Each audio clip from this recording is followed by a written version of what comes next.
Thank you very much.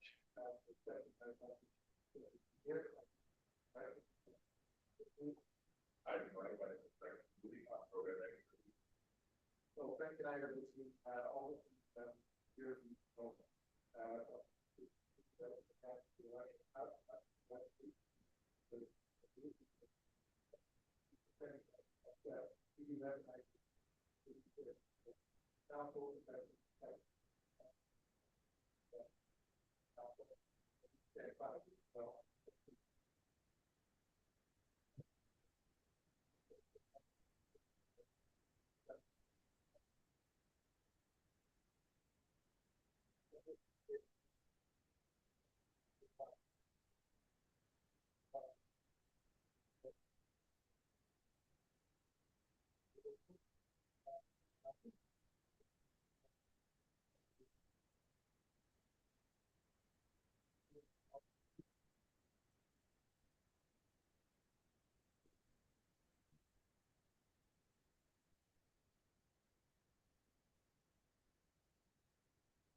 We do ask hosts if they're financially able to give a small donation at the end.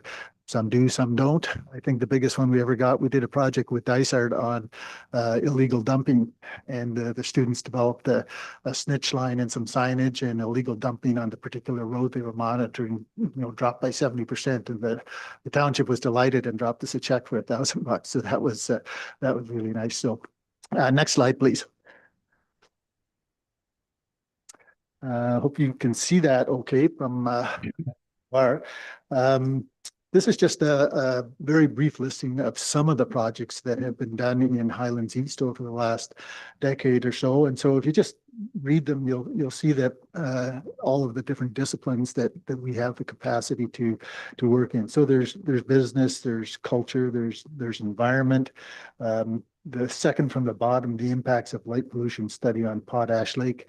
This was a fairly recent one where the students investigated what's known as ALAN, which is artificial light at night, and were able to discern that certain wavelengths of light were actually better for insect populations than others. And so in working with the Cottage Association, they recommended using motion sensors, et cetera, et cetera. So it made for a win-win situation where people weren't being annoyed by insects, but at the same time, they were doing some beneficial things for the environment. We also recognize that because of the demographics in Haliburton County and the geographics, that the problems can actually be quite complex. And so many times they're above the capacity of fourth-year undergraduate students. We also have the ability to attract and bring master's and PhD students here. So you get a dedicated individual working 80 hours a week for hardly any wages at all for 2 or 3 years on a specific problem. The difference, of course, is that undergraduate students are free. Graduate students have to be paid, but still at their average rate of about $25,000 a year, it's much cheaper than bringing in a consultant.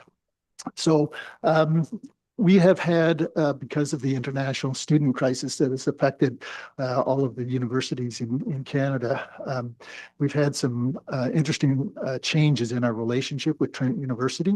So recently cut all of their academic units by 12% in terms of their budgets. We're not part of Trent. We're not Trent employees, but we work quite closely with them. But they cut Yuling's budget by 30%. So we've had to pivot very quickly to a fee-for-service model in some of the things we're doing. And our charter, which is charitable, allows us to do that as long as we are able to engage students. So we're doing fee-for-service work for lake associations and some of the other townships. And so just in ending my little section here, I just want you to think of Yuling's not so much as a charitable not-for-profit, but rather a Haliburton County-based research center that has an incredible amount of capacity. So we can't do a financial audit for you. We can't build a bridge for you, but pick a topic and we can at least try to address the problem. And we're very well connected. And so if there's things that you need doing, come to us with your problems and we'll work with you to get the right people into Highlands East to basically help you with your problems. Thank you. Next slide, please. So one area where Yuling's has become particularly well known is in the realm of environmental monitoring. We've been able to accomplish a lot of great strides through our Woodlands and Waterways EcoWatch or WOO program. Haliburton County does face a unique challenge. Unlike many other regions of Ontario, we don't have a county-wide conservation authority coordinating watershed scale environmental monitoring initiatives. So communities have had to take a much more active role locally than we'd see in other regions. And so what WOO does really well is it helps bring municipalities, lake associations, volunteers, researchers, and students together all under one program to help train volunteers, help through collection of physical and chemical water quality parameters, collecting information from lakes, also including information and measurements like water clarity, temperature, dissolved oxygen, and water chemistry. And so these are measurements that are telling us what the condition of a lake is at a given moment in a snapshot setting. We also pair this with benthic biomonitoring, which is using small aquatic insects and other organisms living at the bottom of lakes and streams. And because these organisms are in such long duration contact with water for months, sometimes years, they can act as biological indicators of environmental health. And so together we're able to partner these two programs to give a much more complete understanding of lake health than either could provide on their own. And they're also good benchmarks for pre-stress conditions. If restoration efforts were ever deemed necessary, we can look back and see what the condition of an environment system was pre-stressor. And so supporting these programs, we also have tangential opportunities like aquatic plant inventories, microplastic analysis, and other initiatives like wetland assessments that become possible through these initiatives. Next slide, please. And so we want to acknowledge that Highlands East plays an especially important role in this program because many of the lakes that we monitor here sit within the eastern portions and headwaters of the Haliburton region watershed. And water does not recognize municipal boundaries. It moves between connected lakes, rivers, and wetlands, meaning that understanding conditions in Highlands East helps us understand the broader watershed, because ultimately we all share the same water resource. We all have the same inherent responsibility to pass down good quality water as we would desire from above us. Highlands East is also a little bit of a unique scenario from the rest of Haliburton County in that Crow Valley Conservation Authority does have a presence in the southeastern portion of the municipality, particularly around the Potash Lake region. And so that does provide additional watershed management presence within that area, including work related to flood and erosion hazards, regulated shorelines, water level monitoring, et cetera. Across most of the county, however, we still do not have conservation authority coverage, and that's one of the main drivers between coordinated community-based research, monitoring, and why that remains so relevant and important. This municipality is also home to several highly engaged lake associations that have been consistently identifying clean lakes and lake health as their highest priorities. These organizations do contribute thousands of volunteer hours, invest their own resources and time into monitoring and stewardship, and that makes them invaluable partners in the work that we do. Highlands East really should also be recognized for the proactive work that council has already supported to protect water quality.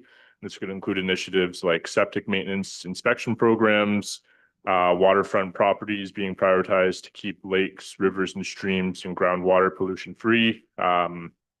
Many great efforts have been made. The municipality also promotes natural shorelines and has embedded environmental stewardship and shoreline protection into its planning policies. And these are exactly the kinds of preventive actions that help maintain healthy lakes across the region for the long term. And the encouraging thing is that our monitoring program does reflect these efforts. Overall, the water quality trends that we're seeing, many of these lakes are in a very good condition. And that's something that this council and previous councils and future councils should be very proud of accomplishing and being contributed towards. People often ask us why we're going to the same locations, collecting the same data year after year. And it's a pretty easy answer. 1 year of data tells us a snapshot, but 10 years of data helps tell us a story. So if we look, let's say you're looking at your financial accounts once every 5 years, you get to see what your conditions are at that present moment, but you don't have an understanding of how things have been going, whether they're improving or they're heading more towards trouble. And so being able to establish long-term baseline conditions help us understand what the system was like previous to a disturbance. And it also helps us anticipate future stressors that they're easier and effectively cheaper to manage than if we were looking at things from a salvagery perspective post-disturbance. Next slide, please. So in closing, one of the last projects I'd like to highlight is one that extends to a same philosophy beyond environmental monitoring. So ULinks is currently working with Haliburton County on a community safety and well-being data portal. Right now, information on housing, demographics, emergency services, health and community supports, they all exist, but through several siloed agencies across the county. And this project is intending to bring those data sets together into one standardized interactive platform that municipalities can actually use. So for Highlands East, this means being able to identify local trends, better understand emerging community needs, strengthen grant applications with readily available evidence, support policy and planning decisions, and measure how the community has been changing over time. And so much like our environmental work, the goal isn't just to collect information, it's to put it into a useful decision-making ready process and platform. And ultimately, that's the role that ULinks has helped play in Haliburton County over the last 3 decades. We bring together the local knowledge, we gather the necessities and expertise required, and we engage the community to help provide resources that be beneficial towards the public.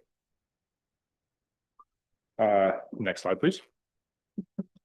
So just to conclude, whether we're supporting municipalities through community-based research, helping protect Haliburton lakes through long-term monitoring, or developing new tools like this CSWB data portal, our mission remains the same. We exist to help with local priority establishment and provide the expertise that communities need to make confident decisions in areas of uncertainty that they may not have the capacity or expertise to discover. Thank you for the presentation. Just before I ask for questions, I do have a couple. If you go back to the slide with the project, I think it was the third one. I didn't see there anywhere or any mention of the York River. I don't know that'd be. Yeah, so this is not a complete listing of all projects that were done for Highland East. If you go to ulinks.ca, you'll see a little button that says research database. You can click on that. There's over 750 projects that have been conducted in the county over the last 25 years, engaging more than 3,000 undergraduate students. And you can search for anything you want. So you could punch in York River or Potash Lake or bug or water quality, and you'll get a listing of all the projects that have those terms in them. So this is just a smattering of projects to sort of show you the breadth of capacity that we have. And the other one was, do the dams have much bearing on what you're doing with the water fluctuating depth? Yeah. So there is a notable influence by drawdown. And so we take that into account with our sampling parameters and our sampling scheduling. We ensure that we're trying to get out before drawdown and after the spring freshet, so that all our data is comparable with other agencies like MECP and MNRF. Unfortunately, there's nothing we can do about drawdown, of course, and we just have our protocols and practices amended to complement that versus to be contrary to it. Thank you. Questions, council? Deputy Mayor. I just have one comment, and the comment is, I saw and been part of what you've been doing with lake plans, with various other aspects of what we're doing. I know in Highlands East, we were involved with our Green Burial program, which is a few years ago. I have not heard anything but good things.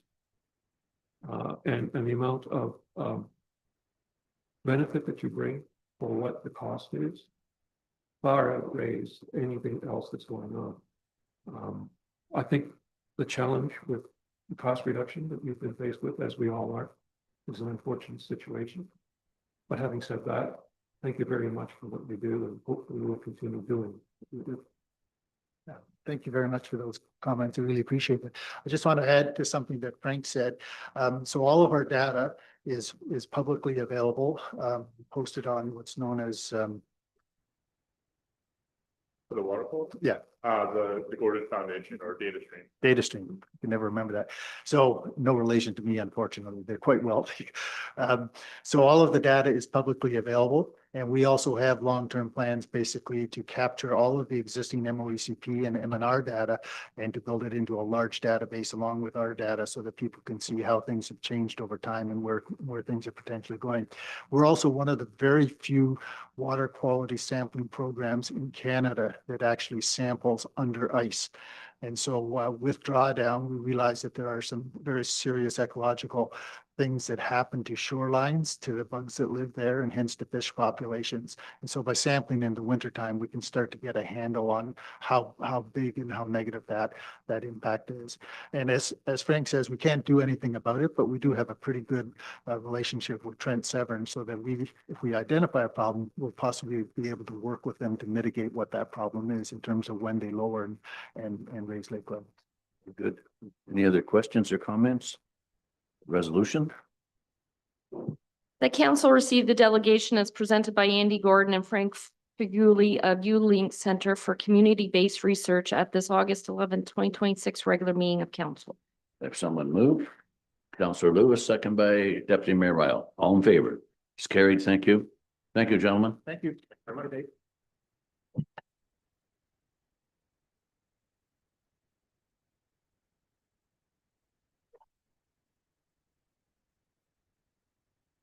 Council, we have Stoughton Septic Service, Arlene Quinn. Welcome, Arlene.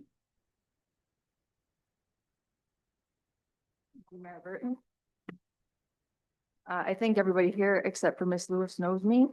Nice to see you all this morning. Good morning, everybody, and thank you for allowing me the opportunity to speak today regarding the fine that was issued in connection with the replacement of a failed septic system. I want to begin by making one thing very clear. At no point in time were we trying to avoid the permitting process or disregard the building department. Quite the opposite. From the beginning, when the moment the failed system was identified, we made repeated efforts to notify the building department, submit the required application, pay the fees, and obtain necessary inspections and approvals. The septic system had failed and required urgent replacement. On Monday morning, we had completed permit application, however, initially experienced technical difficulties with uploading it to Cloud Permit, so we contacted Tracy for assistance. Because the situation was urgent, we also made multiple attempts to reach Adam. At approximately noon, I advised him by text of the failed system and the circumstances. I was told he was attending meetings in Minden. In an effort to move things along as quickly as possible, we sent the complete application directly to his work phone for review. Application was subsequently uploaded successfully to Cloud Permit by 1 p.m. and all required fees were paid. At that point, we believed we had done everything reasonably possible to notify the building department and get the process moving. Tuesday came and there was no communication from the building department. No phone call, no email, no text. Apparently the application remained unreviewed. On Wednesday, Adam was away and Colin was working in the morning. We had specifically requested that Colin complete the required inspection that we had called for. When we received no update, I contacted Tracy that afternoon to see what was happening and was advised that the inspection had not occurred because the file remained on Adam's desk. So still no communication. By Thursday morning, we had made multiple calls trying to determine when the inspection would occur. Adam eventually advised he would attend sometime before noon.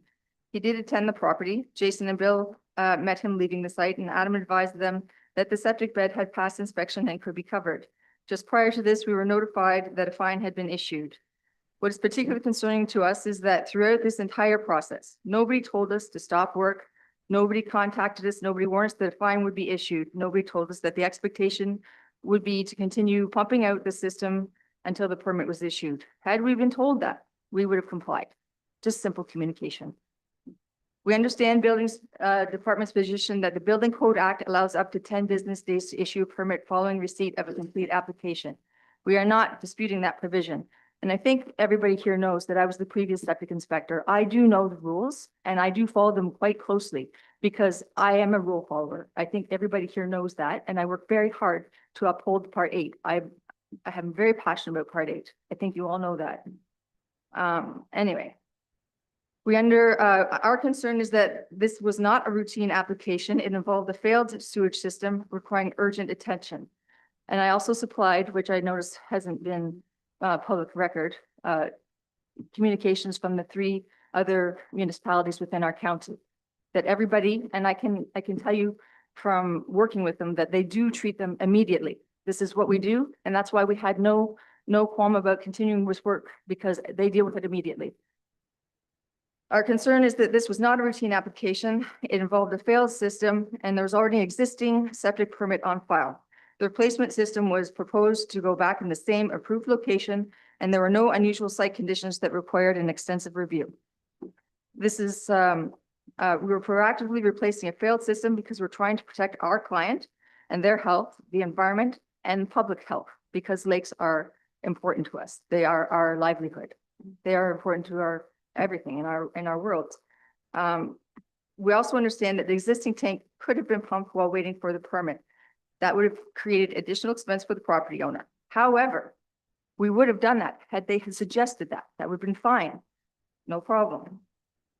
More importantly, we repeatedly tried to contact the building department, received nothing. We understand that the building department typically has a significant workload, and we understand that staff are busy, particularly during the summer months. At the time of this matter, Dysart had approximately 234 permits. Minden Hills has approximately 164 permits, and Highlands East, the permit number that's associated with this permit is only 96. So we have comparable amount of staff, and they're dealing with more permits, yet they still didn't make this a priority. These numbers demonstrate other municipal building departments are dealing with substantial workloads also. This is not a case where somebody secretly installed a septic system and then applied for a permit after the fact. We submitted the application, we paid the fees, we contacted the building department repeatedly. We provided the information directly to the staff. We requested an inspection, and inspection, once it finally occurred, we advised that the septic was okay to cover. We acted in good faith from beginning to end. I also want to emphasize that our concern is not simply about the dollar amount of the fine. It's about fairness and communication. If the building department had have told us on Monday or Tuesday or Wednesday that the work needed to stop until a permit was issued, we would have. That was not any issue at all. We just needed communication. We therefore respectfully ask council to look at the circumstances surrounding this particular situation rather than simplify the fact that the permit had not yet been issued. We believe there is a genuine effort to follow the process, address an unsafe failed septic system promptly, and work cooperatively with the municipality. Council has also stated numerous times, up to and including the recent mailouts with our taxes, that they have a commitment to preserving the natural beauty and health of our environment, and we hope that you stand by your words. For these reasons, I respectfully ask council to reconsider and reverse the fine. We want to work with the building department, we want to follow rules, and we want to ensure that failed septic systems are dealt with promptly, responsibly, and ways that protect property owners, public health, and the environment. Thank you for your time and consideration. Thanks, Arlene. Questions? Angela? Hi, Arlene. Thanks for that. And we do have everything here. It's just not Perfect. publicly, Good. but I Okay, have perfect. read through everything. And so the only thing that we don't have, and I don't have in front of me because I have a few questions, Sure. is the staff report. So once we get some sort of staff, because I have a lot of questions there, Perfect. It's, And I hope you do have a lot of questions because I do too. and so with this, because I'm not a septic inspector or know anything, I just know that when your septic works, life's great, and if it doesn't, it's not too good.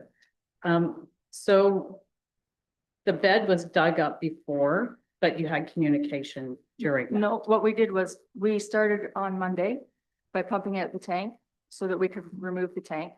And yes, we did start work on Monday after the application was submitted. It was submitted and although it had not been acknowledged, we had submitted and the fees were paid when we started. The only thing that was started prior to would be the pumping out of the tank and prepping. So yes, it started on Monday. But typically that's what we do when there's a failed system. And so this was a complete, because there's a lot of Complete incomplete replacement. information, so this Yeah. was a complete system. I Yeah. thought it was just, by the way, I It's read it. it's was almost like the 30 years leaking old. file. So when you get to be at that point, the tank starts to break down anyways. We did the complete system for the customer. And quite frankly, we already knew that it was not in great shape from last year. She had already said, we want to do this year. We just bumped it up in the schedule because of it stopped working. We knew it was coming. It was just a matter of when. So the customer was being quite proactive. And we had already, talked about this summer, we'll get you in, no problem. It's just that when it failed, we bumped her up, moved other people around, and it shouldn't matter, but yeah, our machines are sitting there on the job, waiting for some kind of communication from the building department. It costs us time and money. And our customer was in a great deal of distress because she's trying to deal with this. She gets a notification of a fine. She's got a very ill husband at home that she's trying to deal with too. And I feel very badly about this, how this whole thing went down. So we can't even close anything on, and I can't invoice her until this is all dealt with because I don't have an install report to supply to her. So we're sitting still money out. So time and money on the job, and we're still money out of pocket because I can't invoice her until I have that report, or I won't. Let me rephrase that. I won't do that. It's not right for my customer. Thank you. Any other questions? We do have a resolution, Arlene, and I'll have the clerk read it out. The council received the delegation as presented by Arlene Quinn of Stoughton Septic Service at this August 11th, 2026 regular meeting of council. And that we were going to have a staff report come back to us. Okay, we'll add that. Okay, and furthermore, that council directs staff to bring a report forward to the next council meeting regarding the delegation matter as amended. Have someone move? Councillor Lewis, second by Councillor Strong. All in favor? Carried. Thank you. Thank you. Thanks, Arlene. Thank you, Marge. And thank you, Robin, for acknowledging that you spelled it wrong. I meant to I- email back. I thought you were trying to make it me anonymous. No, that was the only place, those two places. Everywhere else, it was not misspelled. Okay, department reports, building department monthly.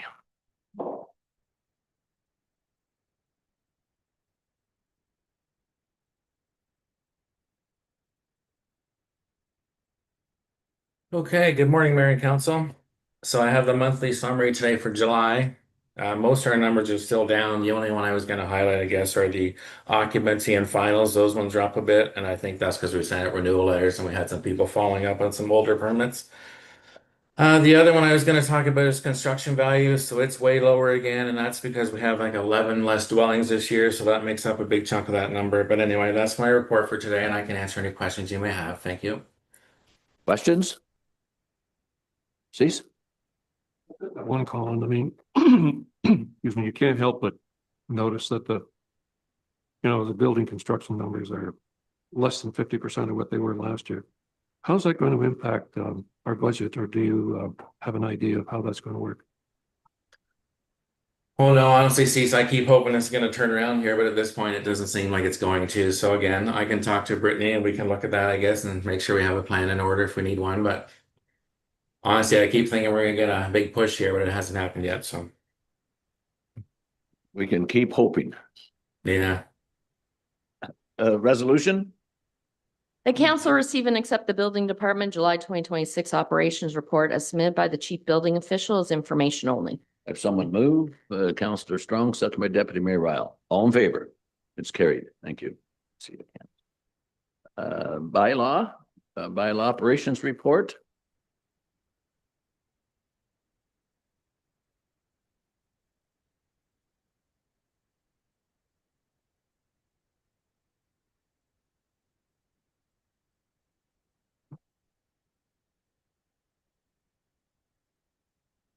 Wayne coming? I'm a coming. Morning. Morning, Mr. Mayor and Council. I believe you have our monthly report before you. The report on the recreational properties. We're still working on it, deciding what we're gonna do. We need a meeting between the clerk and the CAO and myself to figure out where we're headed with that one. If there's any questions, I'd be happy to try and answer them. Questions? Seeing none, resolution? The council receive and accept the bylaw department July 2026 operations report as submitted by the bylaw officer. I have someone move, Councillor McKenzie, second by Councillor Lewis. All in favor? It's carried. Short-term rental licensing report.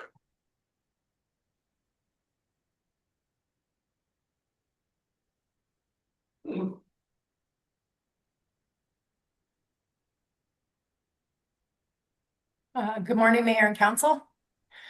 Before you today is a short-term rental licensing report, which is being presented for Council's information. The report provides monthly operational update on short-term rental program, including licensing activity, enforcement, and revenue reporting. If you have any questions, I'd be happy to answer. Questions? Comments? Councillor Lewis. Yeah, so with the complaints, a lot of them seem to be with people that do not have a license. How are we dealing with those ones that people are calling in and saying other people are renting their STR without a license? So unfortunately, unless we have proof, we like if somebody emails me and they're like, I think my neighbor's renting, I don't know if they have a license. I will verify and see if that address does have a license. If they don't, there's really nothing we can do without proof, like whether I'll try to do some research and see if they're advertising.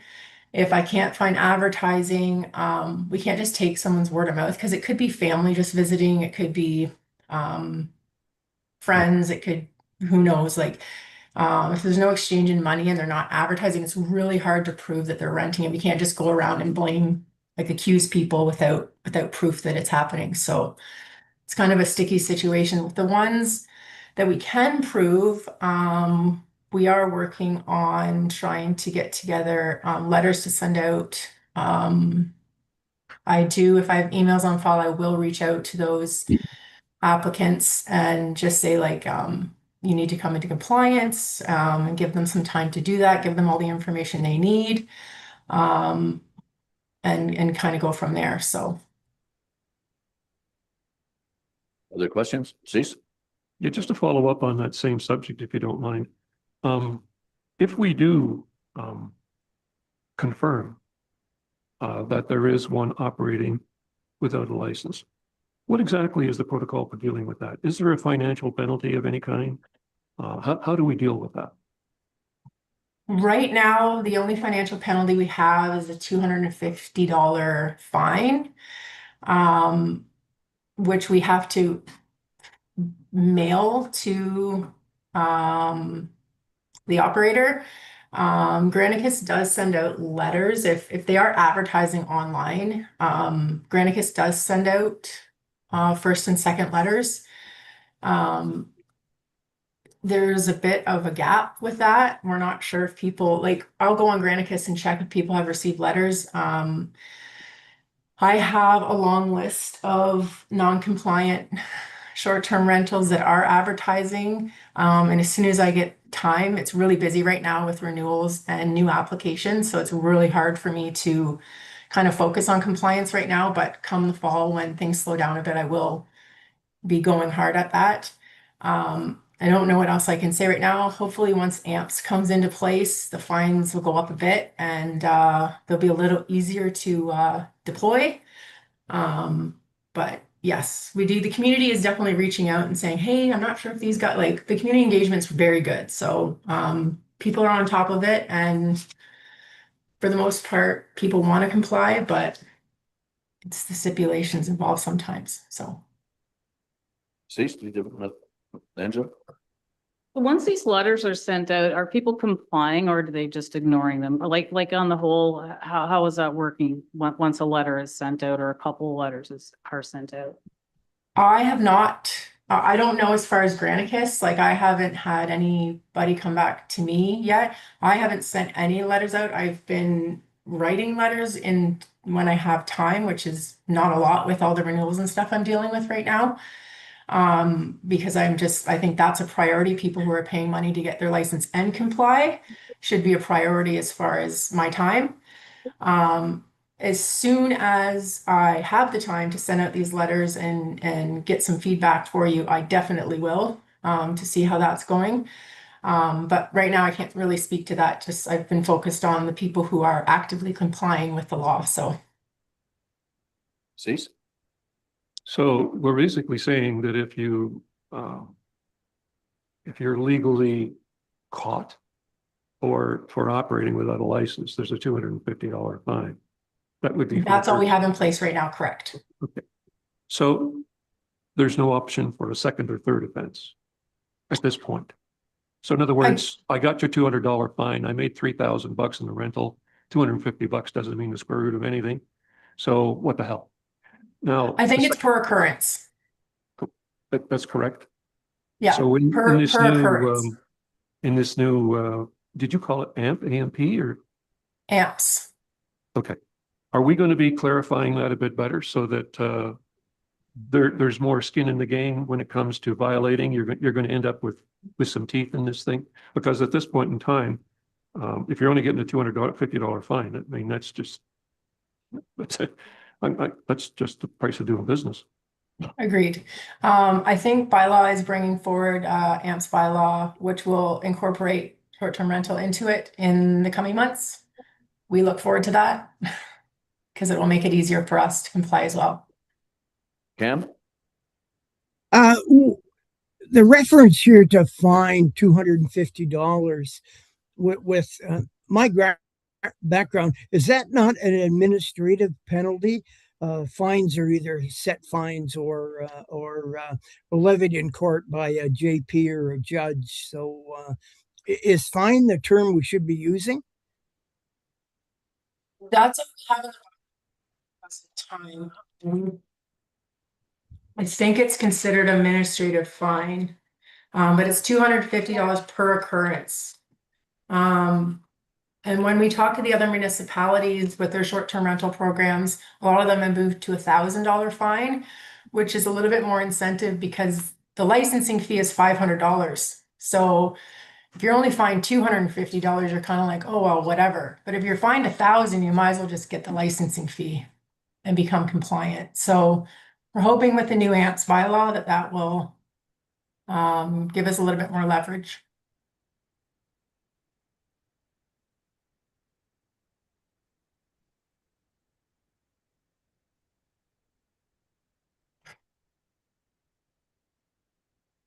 Mayor Burton?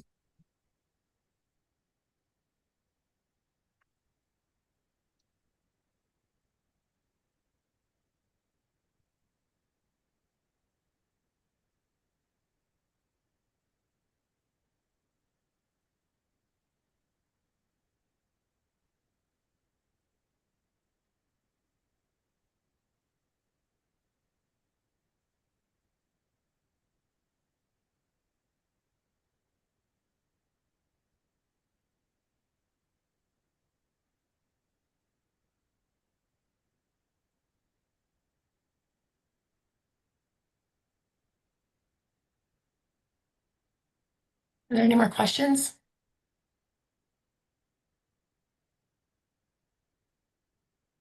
Mayor Burton?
Cam, can you hear me?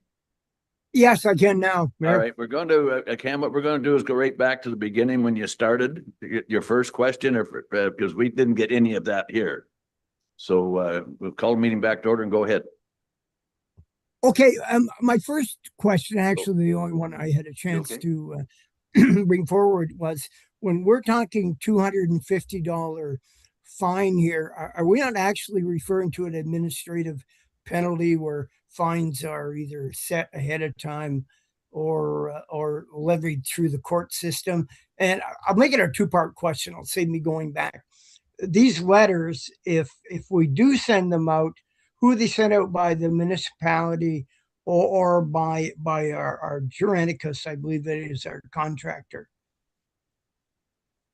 Okay, first question, to answer your first question, the $250 is an administrative penalty. It's in the bylaw, and that's all we have access to right now. As far as the letters go, we can send them out from the municipality. The ones that Granicus send out, we've sent them. Granicus has a template of our letters, so they're sending them out in our name. If that answers your question. Cam? Yes, thank you. I also completely understand the burden of proof when it comes time to do compliance, or in my world, it's called enforcement, but things have changed a little bit, but the rules haven't changed. So thank you. Other questions? Resolution? The council receive and accept the short-term rental licensing report July 2026 as submitted by the short-term rental clerk as information only. Someone move. Councillor Strong, second by Councillor McKenzie. All in favor? It's carried. Thank you. A short-term rental bylaw amendments report. So I've attached the amended bylaw with all the changes that we discussed the last council meeting. I'll kind of go through a little bit on each section, just to refresh everybody's mind and kind of give some feedback. So section 5.5. Staff recommend retaining the section to ensure consistency and fairness across all short-term rental operators. STR operators have the responsibility to provide adequate parking arrangements, not only for their guests, but also in consideration of neighboring properties and the broader community. Removing parking requirements could lead to unnecessary parking conflicts and community concerns. Section 5.16, staff are actively working to determine the most effective approach to providing all STR license holders with a standardized sign that will be required to be displayed at their property. Full details regarding the distribution and implementation of this requirement will be communicated once the process has been finalized. Section 6.7. Staff believe that the current wording is sufficient and recommend that it remain unchanged. Granicus provides applicants with 90 days notice prior to their license renewal date. Additionally, staff have been able to work with applicants who have missed the renewal deadline and will continue to do so where appropriate. Section 7.1b. Staff recommend leaving this section unchanged as it is intended for extreme circumstances. Staff have consistently worked with license holders to address compliance issues and will continue to do so. Where a license has been revoked, staff will work with the license holder to resolve outstanding concerns and, where applicable or where appropriate, facilitate reissuance of a license. 8.1b, the wording has been revised to provide greater clarity. 13.1 and 13.2. In consultation with bylaw enforcement, these sections were amended to include liability for fines under the Provincial Offences Act. While the fines outlined are significant, they are intended to be applied only in extreme cases and serve as an important enforcement tool to ensure compliance with the bylaw. If anybody has any questions. We're going to probably go right back to the beginning here. I have a feeling, Cease. I know you have one. Yeah, I got a few. mostly related to just interpretation. Because the bylaw in its very nature is pretty straightforward. It's black and white, and there's not a whole lot of room for gray anywhere, which makes sense. But when you were talking about 516, for instance, I'm not exactly comfortable with having to post that, but I mean, let's assume that we're going to go that route and we're going to supply it. And it says here that it has to be located in the vicinity near the 911 address sign. Because the problem with that is that, one, doesn't make sense to put it there if you're going to use it for any kind of well, publicity for the advantage. And secondly, it's going to be subject to getting whacked with something, whether it's a snow plow or whatever the case may be. Have we looked into, one, what's it going to cost to create these signs? Each one is going to be individually numbered, so that's going to be important. And what happens in the case of a replacement requirement? We got a vandal that steals one, or we got a snowplow that hits one. Is it going to be a responsibility for the operator to replace it? Is there going to be a cost associated with the replacement? I'm just trying to find out how this is going to work, because it seems like we could be getting a lot of administration with a lot of cost without looking at what the benefit's going to be. We can get all that information, costs, what that would look like, the responsibility of the municipality, and we can report that back to you once we have that information for sure. Brittany? Just for further information, when we passed, or when council approved the initial bylaw back in 2024, the signage requirement was one of the pieces that was entailed within the bylaw. And we had large discussion back at the time with our previous junior planner around the signage requirement. And there had been previous discussion about having a standardized sign. It wasn't going to be something that was going to be large in nature, but it was going to be something that just identified the STR license number. And it was going to be something that you could likely have out at your 911 post. So you have your 911 signage, and then probably just a small identifier stipulating this is a licensed STR, and it was just going to be a small signage. So staff are going back through and doing some quoting just on, getting a placard of that nature. It's going to be a standardized sort of fill in the blank, so that, you have an STR blank and you put your number in there so that it's standard across the board. We're not asking everyone to go out and try to figure out their own sign. But that was one of the requirements at the time back in 24 that we council had directed they did want that as a part of the program. Angela? I was under the assumption that that was a requirement right from the get-go, I'm under the assumption that all of these people out there that have STR licenses have this posted at the end of their driveway for the intent that they are identifiable to their neighbors. That was one of the reasons why I was so open to the opt-in, opt-out, because there was a way to identify. So I think that we need to really get on that, and all these STR owners need to have those signs posted out there. I don't know if it's on the 911 sign, just in case if there is an emergency and somebody's in a panic, they're going to read in a panic mode, they could read something else. But and then I did go into the bylaw and it said close or nearby your 911 sign. I think that needs to be cleared up. It has to be a foot from your 911 sign, and exactly what's on there, because when I did look at the bylaw and the signage, it just said you had to identify. Well, anybody could put a happy smiley face on the sign if they had an STR. So I think that we need to really clear that up, and I think that we need to really start pushing that, because people need to have those signs that are identifying that they are an STR operator. You, Cease? I'm just going to say, I totally agree with that. And the other thing too, is that if it's set the 911 sign, I don't have a problem with that. But you got some of them that they really have beautiful signage. And so are we talking about something that can be incorporated into that in some way, shape, or form? I'm not saying change the style, don't get me wrong. But instead of having it on a 911 block, they could put it as part of their advertising at the entrance of their property. Is that something that we could consider?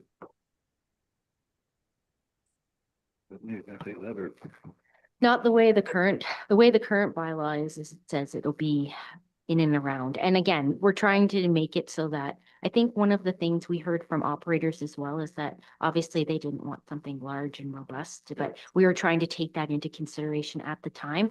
So staff have been tasked with going to a sign making company to try to make something very sort of, you know, it's identifiable, but not, you know, going to affect the, you know, aesthetics of their property either, but also comply with the requirements of our bylaw. Answer? So as long as this is at the end of the driveway, close in proximity to the 911 number, because what we don't want is somebody put it in the bush and then you can't see it. As I said, the whole purpose of that is so that neighbors and people on the roadway can see that it is an operating STR. That takes a lot of phone calls, and that again is why I did the opt-in, opt-out, because I was under the impression that this had already been in place, and now to find out that it's not, I really think that we need to push on. Cease, did you have another comment? Another. Okay.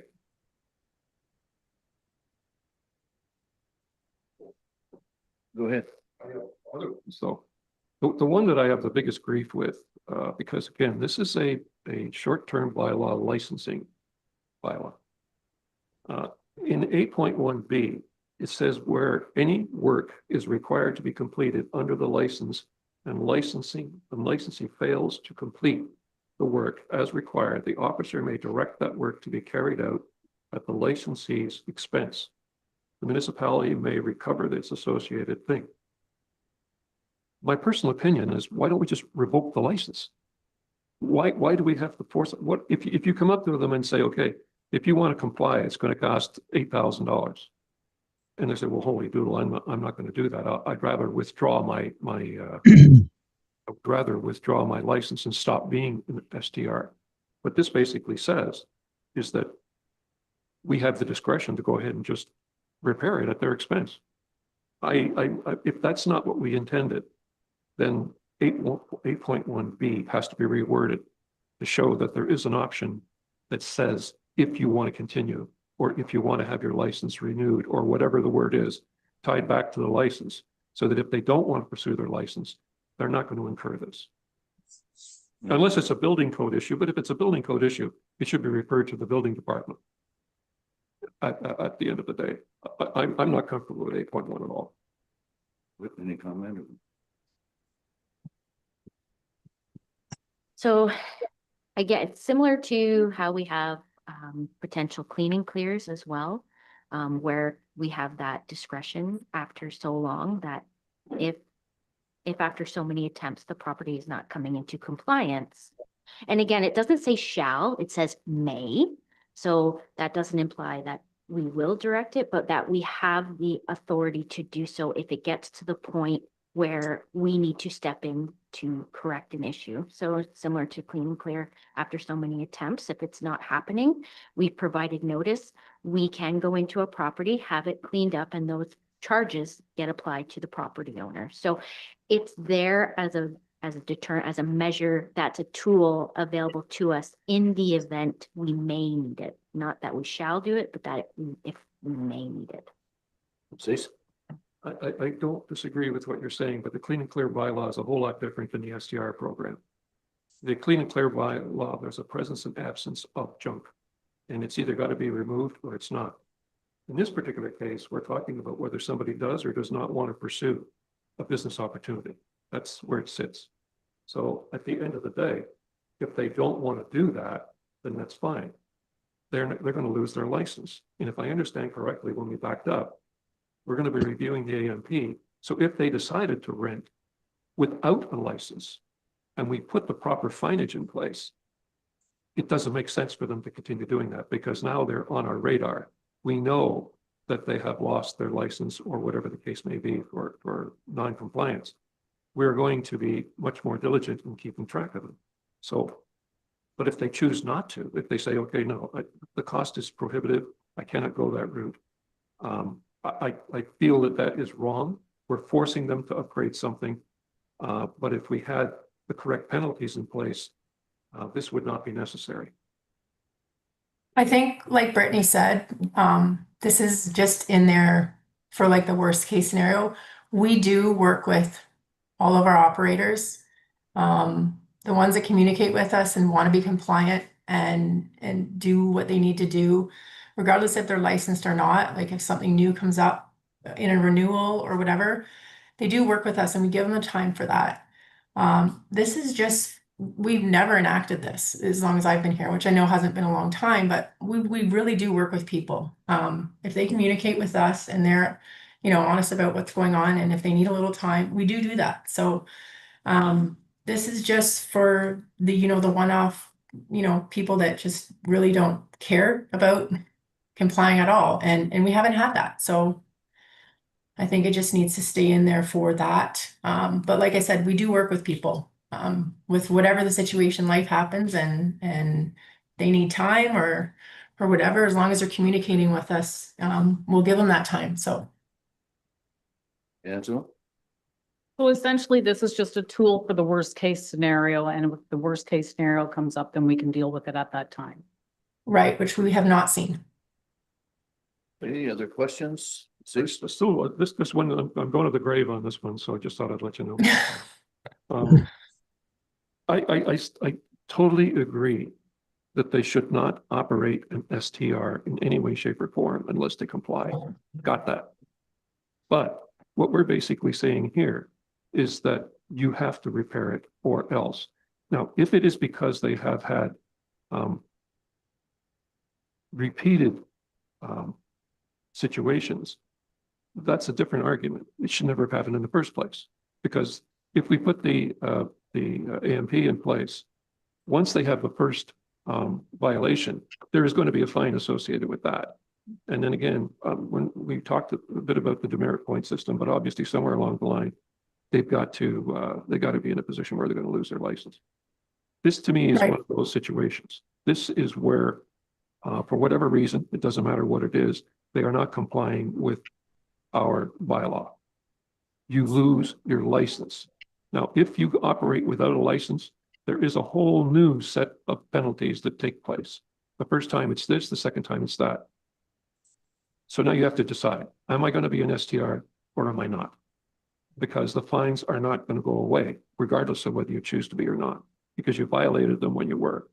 So I have a real problem with this, because what you're saying here doesn't add to the licensing requirement. It adds to some kind of a compliance with structure, which to me is not part of a licensing agreement. And the people that I've spoken to have asked the same question. It's not related to it. So if I don't have enough parking spots,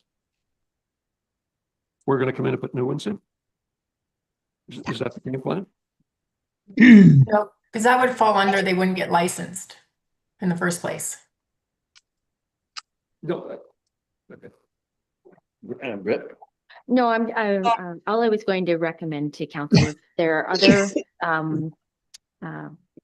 as we're going through some further discussion on any of the other points, and then we will need some staff will require some council direction though on whether that section will remain unchanged or not as we go through. But if we could also touch on some of the other ones and then receive that direction in a resolution, so we can bring something for the next meeting for passage. Any other questions, comments? Cease? I only have one, and that's just in relation to the very tail end of it, and that's 13.1 and 13.2. I do not disagree in any way, shape, or form with what we're doing there. But I'm going to assume in the AMP, there's going to be similar type of statements. In other words, to go from a $250 fine to a $50,000 fine, there needs to be some kind of a roadmap as to how we're going to go about doing that. There doesn't seem to be anything in here. There is cross-reference to some provincial acts, which is all well and fine, but it doesn't really translate into this particular area here. So I'm just saying, do I want it taken out? The answer is no. What I want is a little more clarity on what would trigger something that would escalate from $250 to $50,000. Now, if this is not the place for it, because we're going to be doing it with the other bylaws as well, I get that. But if it's not going to be here, there should be some kind of a statement somewhere that states, if you don't want to get into the $50,000 to $100,000 range, this is what you have to do, or this is how it's going to escalate from the 250 to the 50,000. That's all I'm asking. I think that essentially, if you comply with the bylaw to the best of your ability or communicate with staff on things that you're not clear about, you don't get to this point. This is for the people that just want to do what they want to do, which we haven't had. So it's the worst case scenario. I did talk to Wayne about this and he helped me change some wording and add this stuff for the worst case scenario. But the bylaw, like you had said before, is pretty black and white. If people have questions, they can reach out to staff and we'll be glad to answer them. And hopefully it never gets to this. I can't foresee a situation where it would happen, but I think it's important to leave it here to deter people who think they can just willy-nilly do whatever they want. But there are things we can do before it even gets to that point, and we do work with people. So like, it's not like this is like, oh, you're not listening, we're going to do this. Like we do work with people. So, but I think there's no way to really change how the wording. Wayne and I kind of worked on that to the best of our ability from a bylaw perspective. So, but I think everything outlined in the bylaw up until this point, if they're complying with that to the best of their ability, they're never gonna have to worry about this. And I guess that's the point of it, is the bylaw is what it is. And if you comply with everything to the best of your ability and work with staff, you never get to the offenses and penalties part, because we will work with you. The only problem I've got with this is it's almost impossible to fathom how you can go from a $250 fine to a $50,000 fine without any guidelines as to how you got there. I mean, that's the problem that we've got here. We're doing it in case we need it. Okay, what would trigger it? What would cause us to pursue a $50,000 fine? Better answer. Probably repeated. So once we get to the amps and then say there's $1,000 per offense, you know, if it's a chronic offender of they've been issued thousands and thousands and thousands of dollars, like clearly there's a compliance issue with that person, and we would essentially initially try to work with that owner and licensee, but that's the only thing I could foresee going to that extreme. But like I said, like that would have to be an extreme, like has been penal, like we would revoke license before it would get to that. So like I said, it's an extreme thing. It's there to deter more than anything. But I would revoke if somebody's been fined 3 or 4 times, I'm going to revoke their license. That's the end of it. Angela? Well, as a reason, in any of the fines that you see in the government, that they always have that leniency where it's, you know, so let's just say 252 up to 50,000. It's a deterrent. That's what it is. Right.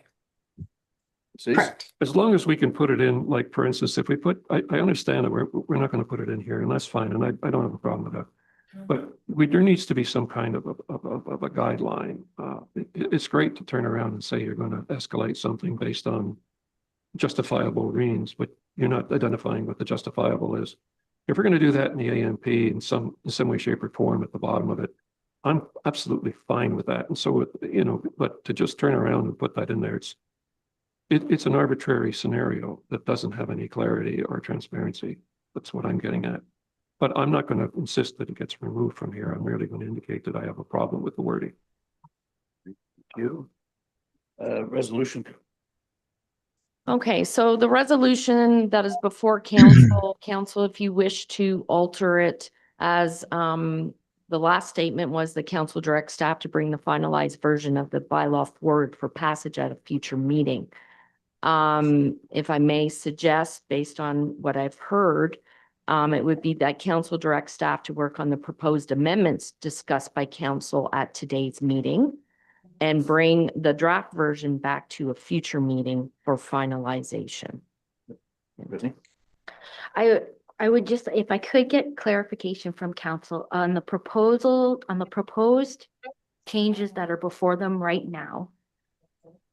Is council in favor of the proposed, how they're proposed as they sit now and the changes that are within and of 3.3 of 5.5, are you okay with those changes? And if there's any areas that council is not? Can we know, can staff have that direction so that when we bring this final version back, that our future meeting, it should hopefully be in the way that council is hoping for? Robin? And may I suggest, just because there's been a lot of discussion about this, of capturing that, if possibly the council members who have the amendments provide that in writing to us, so then we have it to try to capture all of it, excuse me, within the resolution and have it correct. It might be a little bit difficult, but it would be great to have it in writing sent in to us, so we have it. And we can certainly do that. Cease? I mean, in my case, yeah, I voiced a lot of opinions on things I don't particularly like, but I could live with. But the only one that I can't live with and I will not support is 8.1. If we're gonna do that, then I have a real problem with it, and I would not vote in favor of it. But if you can come up with better wording that would enable that to be put together, I would gladly do it. I totally agree that we cannot possibly allow somebody who is in that situation to have a license. I get that. But to force them to make renovations because they have been frequent violators, why don't we just stop them from being frequent violators? Cancel their license earlier. And now we could pursue them on 1,000, whatever the thing is, without forcing them to do it. That's all I'm saying. I think 8.1 is the wrong way to handle the problem. Thank you. Okay. So this is just suggestion. The council receive and accept the short-term rental bylaw amendments report, August 2026, as submitted by the short-term rental licensing clerk as information. And that council directs staff to work on the proposed amendments discussed by council at today's meeting, and that council further provide in writing their amendments to the CAO and STR clerk. And furthermore, that then the draft version be brought back to a future meeting for finalization. Could I have someone move? Councillor Lewis, second by Councillor McKenzie. All in favor? It's carried. Thank you. Council, we have a public meeting that we're going to leave the regular meeting in the council.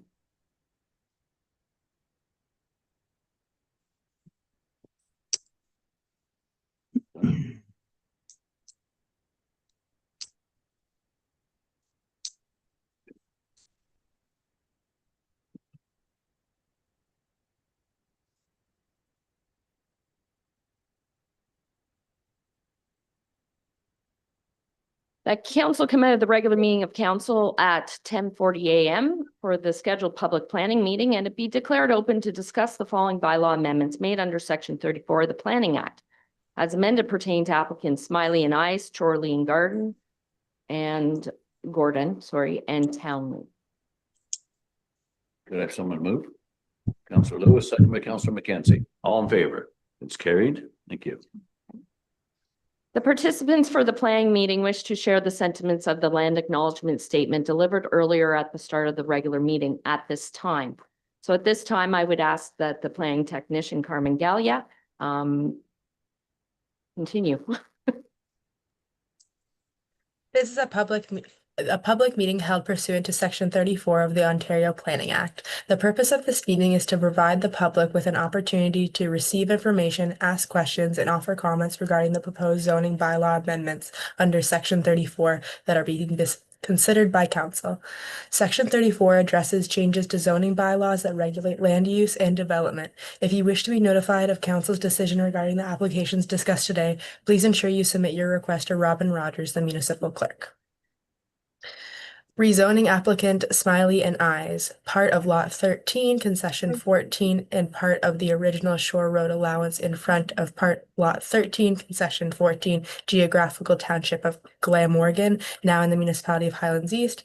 1657 Ripple Rock Drive, roll number 46019030001200, file number RZ07-2026. There were no comments received from the neighbors or the County of Haliburton. At this time, Chris Jones, municipal planner, will provide an overview of the application.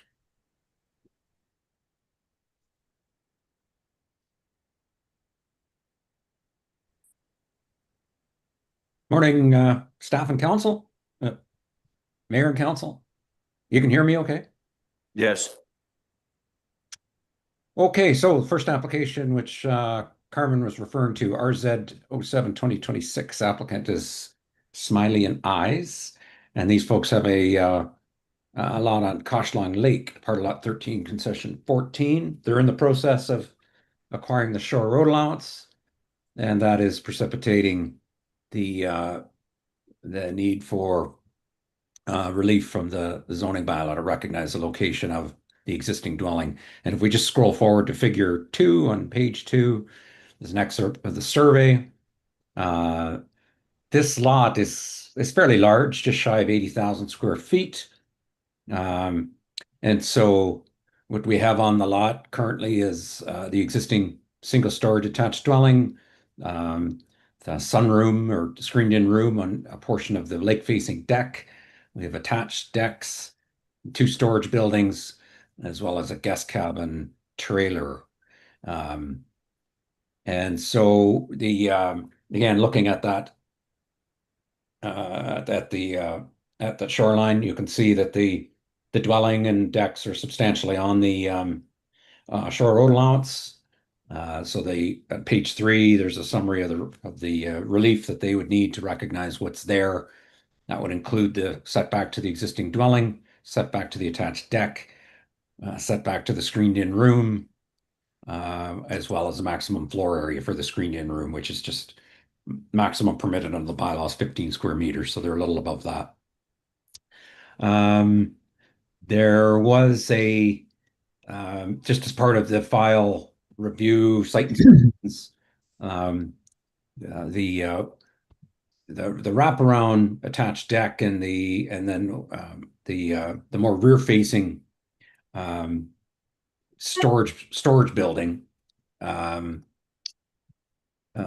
were installed or constructed without permit. So the applicant has, in accordance with direction under the shoreline SRA application, has taken steps to apply for building permits for those. The guest cabin that I was referring to is located. It's not identified on the survey. You see that rear facing shed, there's a clearing just ahead of it, and that guest cabin is located in that location.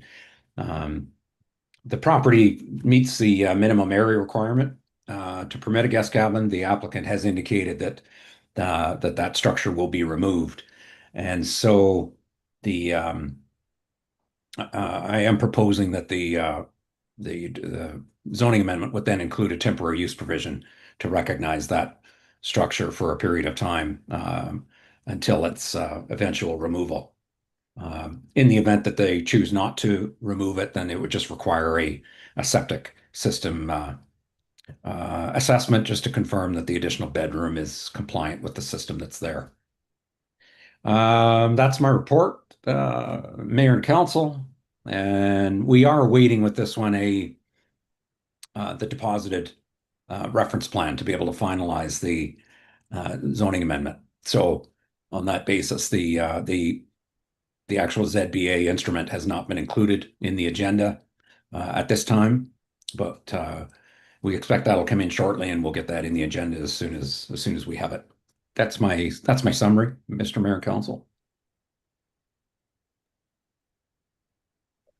Does council have any questions of Mr. Johns?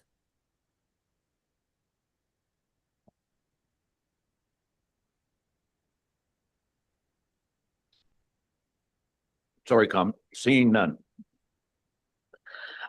We do not have the applicants in attendance. There are no members of the public in attendance who wish to comment on this application. Does council have any further questions regarding this application pertaining to the proposed bylaw? Seeing none.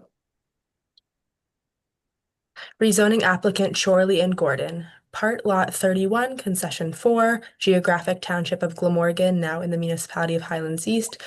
1065 Trooper Lake Drive, roll number 4601-901-000-38400, file number RZ 16-2026.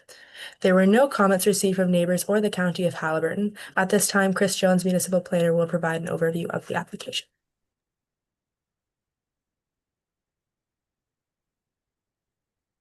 So this is file RZ 16 2026, applicant is Chorley Gordon, located in part lot 31, concession 3, former Glamorgan, at 1065 Trooper Lake Drive. Council has my report dated July 30th. Again, these folks are also in the process of acquiring the shore road allowance in front of their property. And if we scroll forward to figure 2 on the survey site plan, there's a couple of structures located in the shore road allowance. And so the nature of the proposed amendment, there is no new construction or expansion proposed. The intent of the amendment would be to recognize the existing shoreline setback for a storage building, 9.9 meters, a shoreline setback for a children's play apparatus, which is 9 meters. And there is also an existing storage building located in the front yard. There's also a frame, if you can see there's a frame gazebo. That's actually permitted under the bylaw in terms of size, height, location. And so, yeah, I've been to the property. The garage in question has certainly been there a long time. Does not appear to be used for any habitable purpose. And similarly, the play structure, it's not an authorized permitted use, but it is unenclosed and really just consists of a swing and slide. And on that basis, I'm comfortable recommending that the zoning bylaw amendment be approved, and it has been included in council's agenda today for consideration.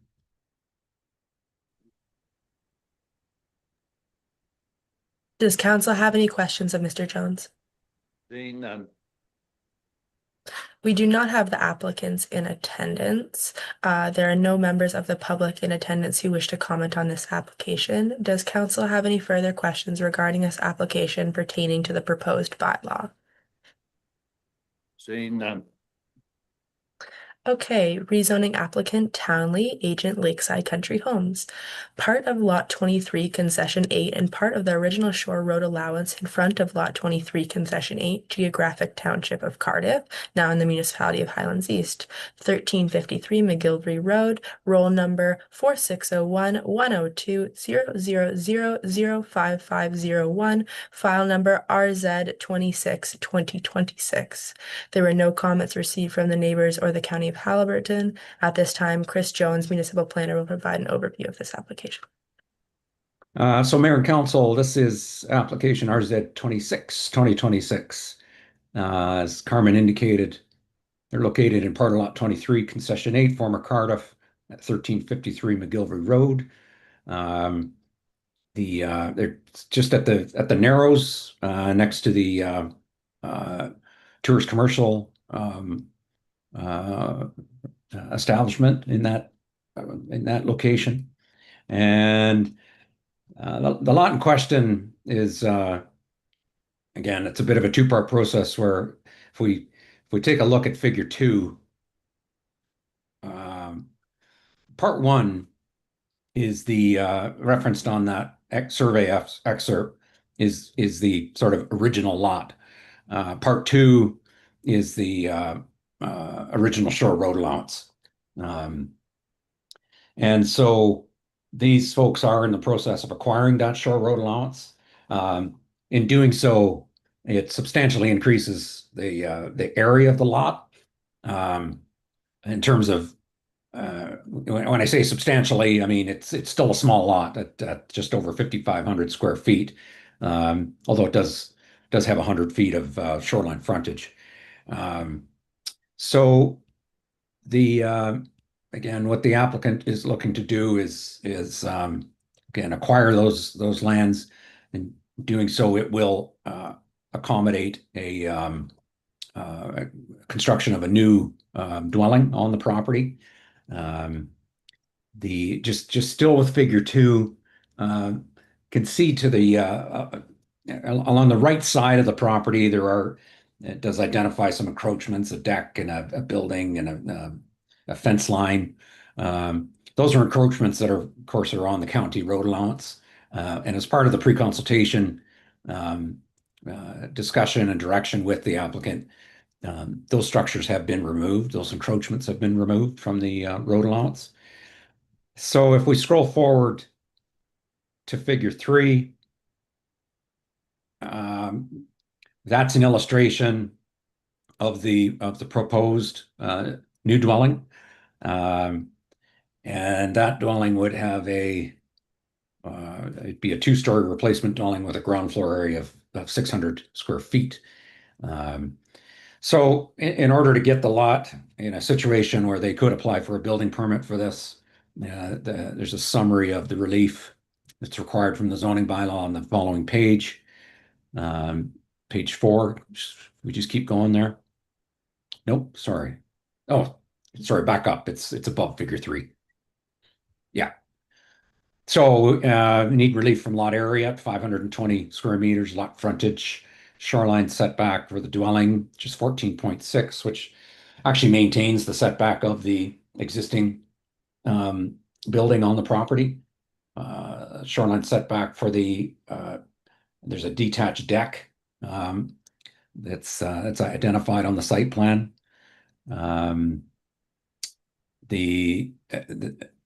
There's also a privy on the sort of the left side of the property there. That's at 14.6 square meters. They need relief from the interior side yard. That's again on the left or the west side, 0.6 meters. That portion of the building that sort of juts out adjacent to the highway is actually an upper floor balcony. And then lot coverage would be about 12%. And the dwelling, again, that's a very constrained lot. So the proposed dwelling also exceeds the lateral expansion permission under the bylaw. And so yeah, it's as I indicated, it's a small lot, and we've the applicant has and their agent have worked hard with us to try to find a way to make this work. Obviously, the acquisition of the short road allowance assists in some respect in terms of dampening the overall lot coverage. Crow Valley Conservation Authority has also reviewed the draft site plan and is comfortable with it. And also, because of the size of the property, it is a holding tank, and so that really is just a reality of the situation. Section 3318.2 of the official plan, council is aware that applicants may request relief where the proposed setback is reasonable based on the size, shape, or topography of the lot. I would certainly think that this is a situation where that particular policy criteria comes into play. I have recommended a site plan agreement. To that end, an agreement has been provided to the applicant, and I understand it has been executed. With this application, similar to the first one, we are still awaiting a deposited reference plan.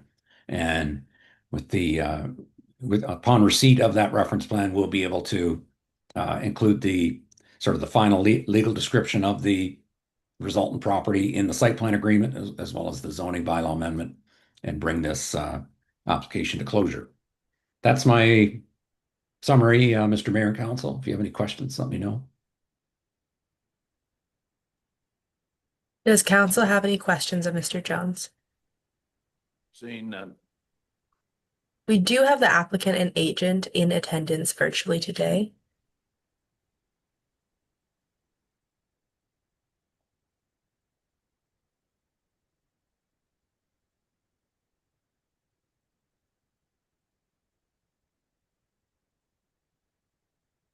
Yeah, it's Todd Bertram here.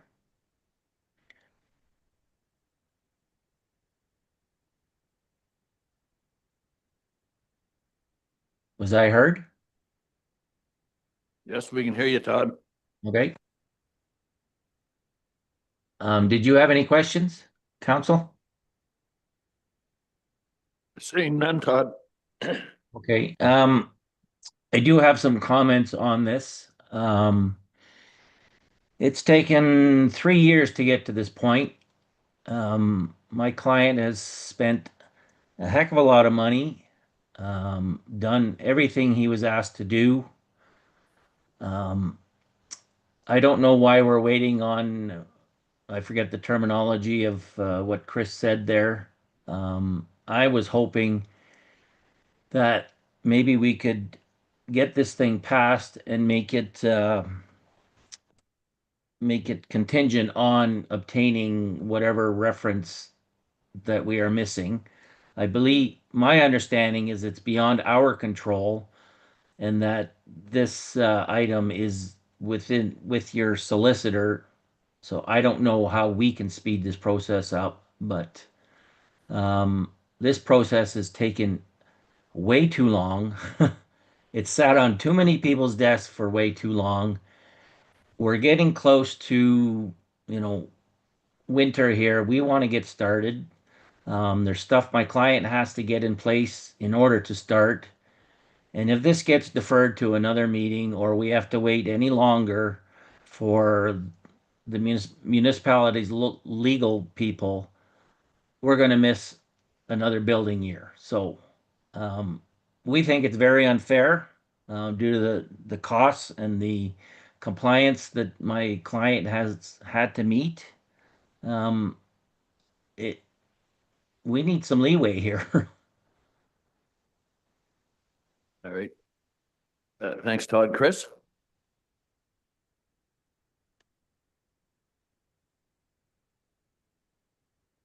Yeah, so there's a sort of concurrent process going on with the closure and conveyance of the shore road allowance and the planning approval.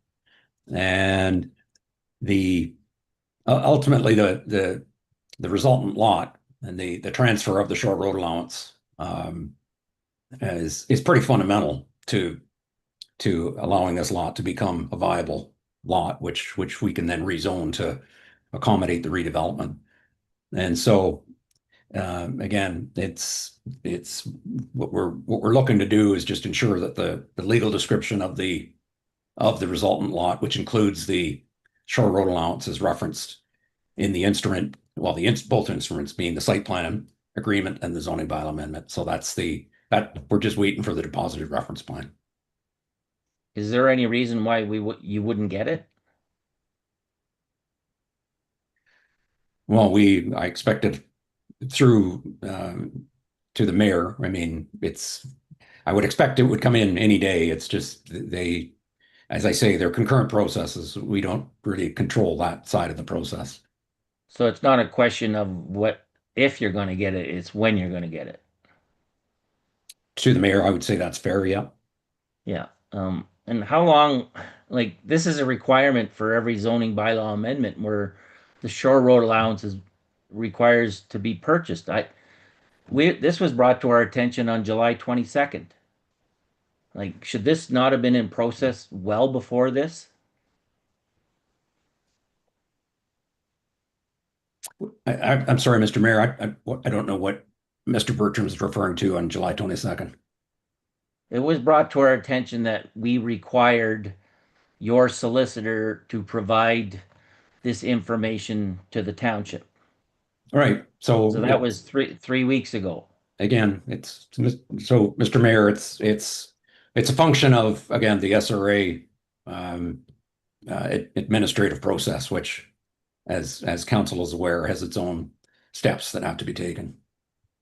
All right, but my question is, why wasn't this done already so that it's ready for this meeting?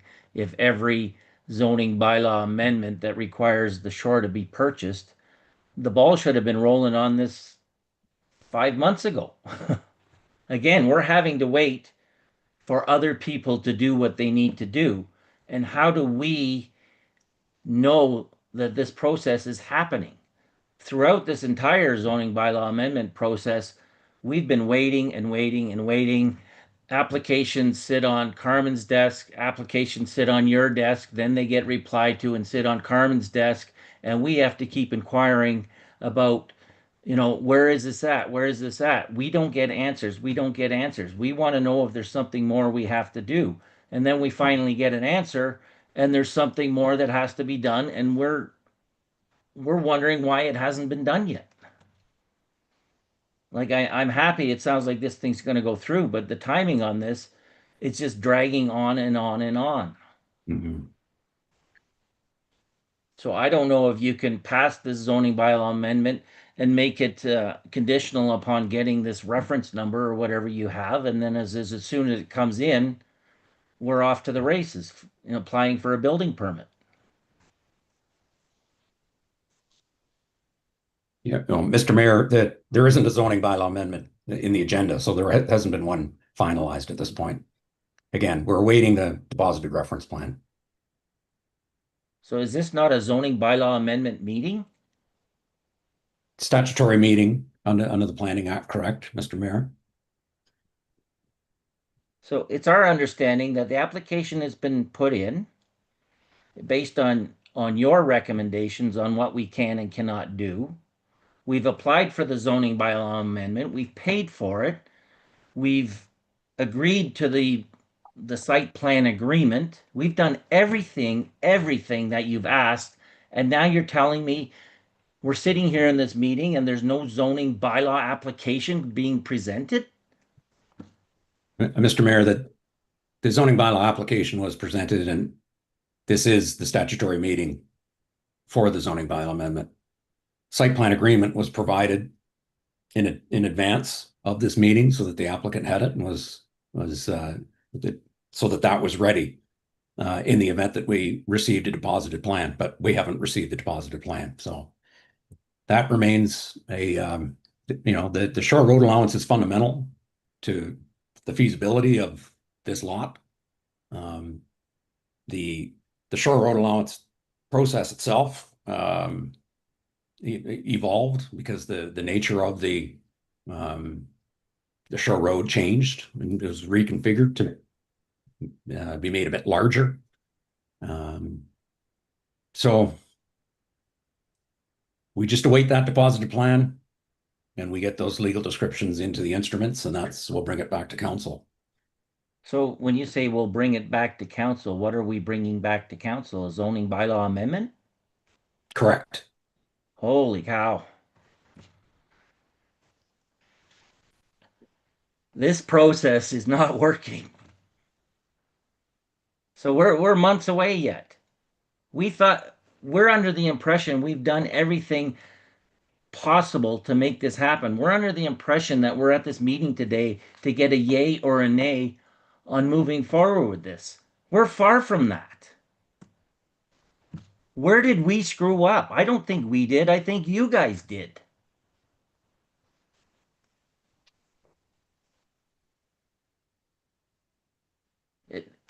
Council, do you understand our situation? Certainly do. So how can we make this thing happen? My God, 3 years, thousands of dollars, emails galore. Todd, you're repeating. We've been through this. There is a recommendation there, and I believe council are going to follow the recommendation, but Carmen, I'm going to turn this meeting back to you. There are no members of the public in attendance who wish to comment on this application. Does council have any further questions regarding the application pertaining to the proposed bylaw?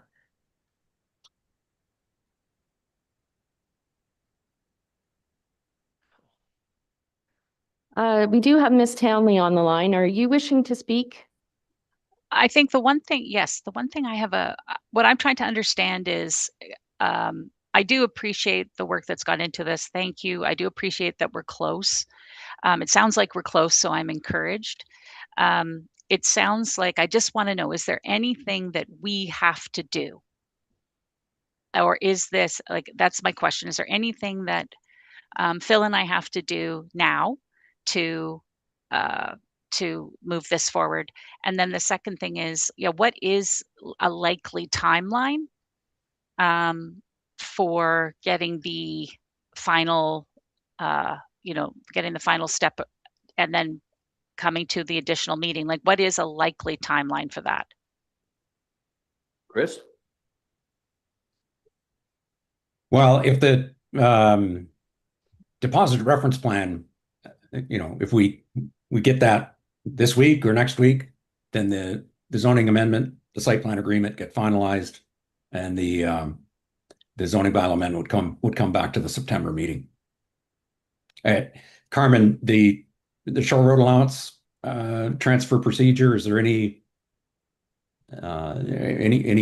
there that, as far as next steps or procedure or process? That procedure and process is also contingent on a deposited plan. So once we have the deposit planned, I would be able to go back to the municipal solicitor and get them to move on the land transfer process as well. But the deposited plan is contingent in all these procedures. It's necessary. But who provides the deposit of plan? Through you, Mayor, that is a process that we do with the municipal solicitor in the Land Registry Office of Ontario. So once we require a deposited plan, I reach out to the municipal solicitor. The municipal solicitor registers it with the Land Registry Office. Obviously, once it is with the solicitor and the Land Registry Office of Ontario, unfortunately, those timelines are out of our control, but your plan has been sent to them to be deposited, and I've checked up multiple times on the status of that deposition. Okay, I appreciate that. Okay, thank you.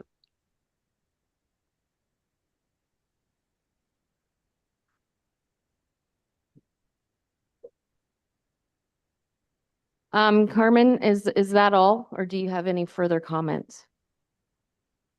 I was just ensuring that Ms. Townley had no more comments. That concludes our 3 files for today. Okay, thank you. So at this time, we do have the recommendation from the planning meeting, and the recommendation is as follows: that council receive the rezoning report, Smiley Eyes, Chorley, Gordon, and Townley as provided by the municipal planner, and that council defer the approval of the zoning bylaw amendment for Smiley and Eyes until such time the municipality is in receipt of a registered reference plan, and that council approve the rezoning bylaw amendment for Chorley and Gordon at this meeting of August 11, 2026. And furthermore, that the rezoning bylaw amendment for Townley be deferred until such time the municipality is in receipt of an executed site plan agreement and receipt of the deposited reference plan for the shore road allowance being conveyed to the applicant. Could I have someone move? Councillor Lewis, seconded by Councillor Strong. All in favor? It's carried. Thank you. Okay, the adjournment, the council adjourned the public planning meeting at 11:10 a.m. and the council reconvened to the regular meeting of council. Have someone move? Councillor Lewis, seconded by Deputy Mayor Ryle. All in favor? It's carried. Thank you. Okay, I believe we're down to fire. Chris.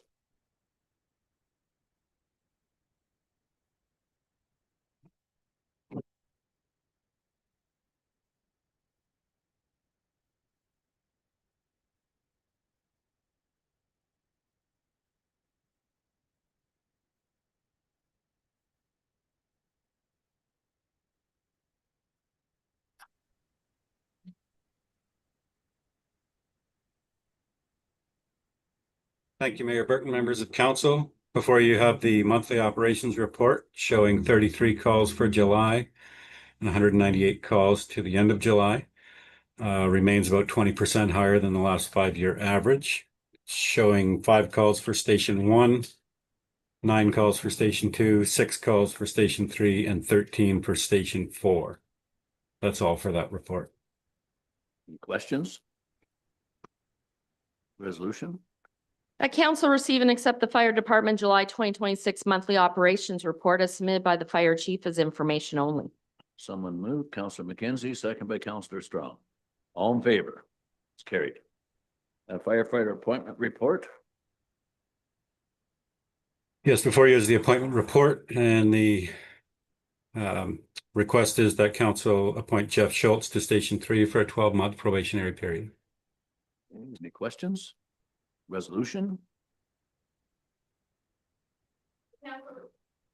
That council receive and accept the firefighter appointment report as submitted by the fire chief, and further that council appoint Jeff Schultz to Station 3 for a 12-month probationary period. If someone move, Counselor Lewis, second by Deputy Mayor Weil. All in favor?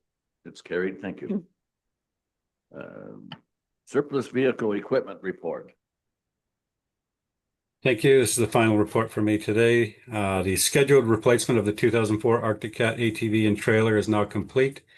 The fire department is in receipt of the new trailer and Can-Am Defender side by side. This vehicle is now in service at Station 3. The fire chief will list the surplus equipment on govdeals.ca for sale. Proceeds from that sale will be placed into reserves to offset future equipment and apparatus replacements. That's all for that report. Thanks, Chris. Any questions? What would the thing be worth, Chris? To be honest, I don't know for sure. It's a pretty specific sizing for the trailer, so it's long and narrow, which may not be popular, but I'm assuming $3,000 or $4,000 anyway. But I was surprised last time we used GovDeals, we received more funds than I was expecting. So it's hard to. Thank you. Resolution? The council receive and accept the surplus vehicle equipment report as prepared by the fire chief, and further the council declare the 2004 Arctic Cat ATV and trailer previously housed at Station 3 in Gooderham as surplus to municipal needs. Someone move. Councilor McKenzie, second by Councilor Lewis. All in favor? It's carried. Thanks, Chris. Environment, water and wastewater. Environmental monthly report, Patrick.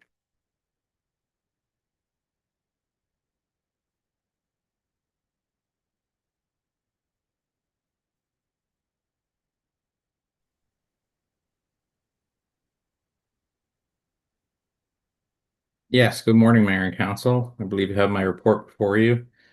We've completed multiple tasks over the last month, including some hydrant service within the distribution system of the Cardiff drinking water system. We've had one hydrant repaired. We have a couple others that have to be replaced, and we'll be moving ahead with that.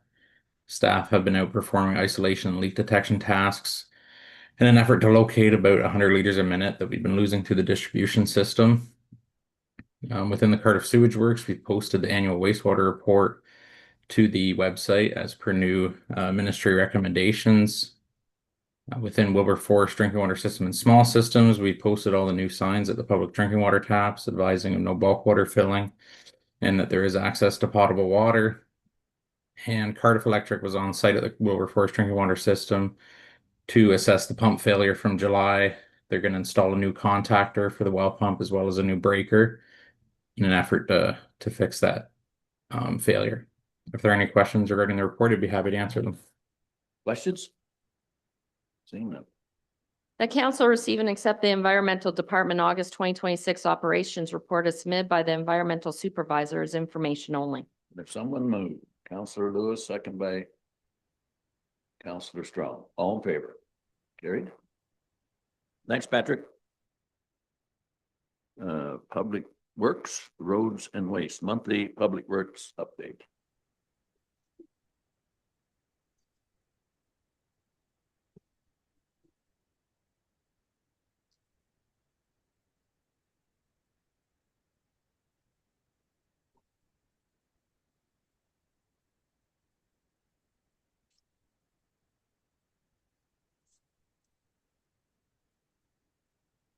Good morning, Mayor, members of council and staff.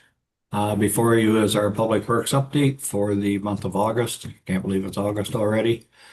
We are currently doing road grading and gravel application on our road network system. I do want to comment on the excavator that council had allowed us to purchase back in 2025. We have been using that for many ditching projects on our municipal roads, and have proven to be quite an asset having that. With these heavy rains as of late, the only roads that we're not having any issues with at present are the roads that we have actually put ditches on. So it's a very complimentary tool for us to use for our staff. And obviously it's proven out to be very well. Winter sand operations are happening as we speak. We'll be working on them this week and next in order to prepare for the four-letter word that I'm not going to say at this point. Once the winter sand is complete, we will resume our ditching program. We've still got lots of work ahead of us with culvert replacements in certain areas. And of course, we have our capital work that we want to finish in the 2026 calendar year. Lewis Road is one of the ones. We will be doing some culvert replacements, centerline culverts. And if council has noticed, there's a big pile of granular sitting at the fire hall on Highway 28. That material is for us to put on Lewis Road before freeze up. Glamour Lake Road, I am happy to report that the work has been about 98% completed. The gravel's on, the double surface has been put on. We got a couple minor burps that we have to deal with the road itself. But overall, I'm very pleased with the end goal project that we were hoping to get. Contu Lake Road is another capital project for 2026. We are going to do a resurface, grind and resurface, or resurface the first 0.5 kilometers of the Contu Lake Road, namely from 507 to the top of the hill. Well, staff have been doing very well to keep the potholes filled, but when you put a pothole, when you fill a pothole, you create a bump. So you either have a divot or a bump. So now we're having divots and bumps and complaints, obviously. So what we plan on doing this year is to fix up that hill so that we don't have any future repairs to be completed. And then through capital forecasting, we're anticipating a single surface lift that will be approved by council in 2027 to seal the rest of the road system where it then turns into gravel. That will obviously extend the useful life of that road for another 8 to 10 years, which is the end goal we're always looking for. South Wilberforce Road, which is included in the 2026 pre-approved capital work. We will be pulverizing that this fall so that we can prepare for the resurfacing of it in 2027, which is accounted for in our capital forecasting. Hadlington Road, again, same thing. We're looking at getting at that work once the winter sand is done and we get some work done on Lewis Road, and we'll be moving over to the Hadlington Road to have the work completed there by winter. The Gooderham Fire Hall roadway, staff have been evaluating options for this roadway while preparing the 2026 budget. Upgrades to the community center, roadway were considered. As we have been looking a little further into the roadway, it doesn't make sense in my mind to do half a job. If we do the roadway, we still have deficiencies in the parking spaces in front of the community center and in front of the fire hall. So we are looking at a very in-depth comprehensive work to be completed on the parking spaces as well as the roadway, and looking at options that are going to work there simply for the fact that it's usually underwater every spring. So with that being said, I will be bringing a staff report to the council meeting in September for consideration to complete this fall project. On the wayside of things, everything is moving along fairly busy, and operational efficiencies are being worked at with our operations supervisor, and our household hazardous waste days are proven to be very successful events. Sorry for the long-windedness. If there's any questions, I'd be happy to answer them. Questions? Comments? Cease? One, you're comfortable that in regards to the Gooderham Fire Hall, it's called the Community Center Road. You're pretty comfortable we're going to be able to get that under control and done properly before the winter? Through your worship to Deputy Mayor Ryle, yes, I'm very confident. This work that we're going to be completed, I've done a lot of investigating. I've looked at roads that have been completed by this contractor, and it's called a cold in place paving. We don't need to pulverize. We'll fill in the potholes that are there.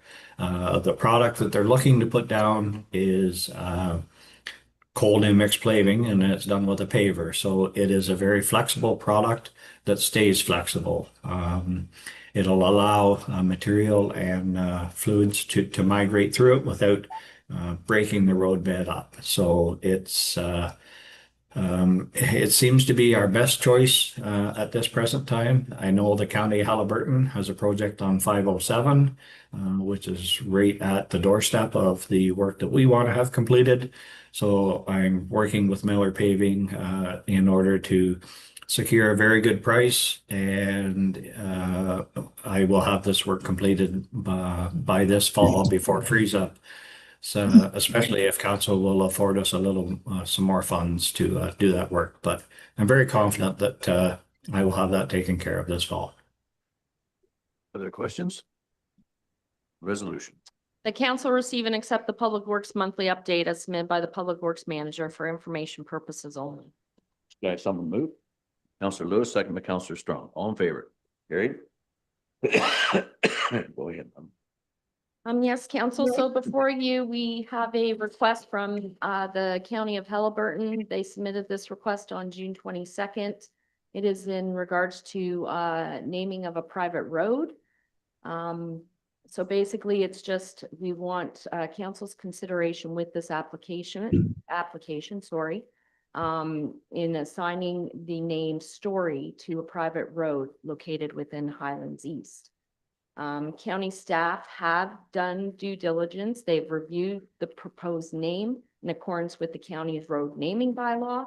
The name Story does not duplicate any existing municipal road name, nor does it conflict with emergency service requirements, and meets the criteria for uniqueness and clarity.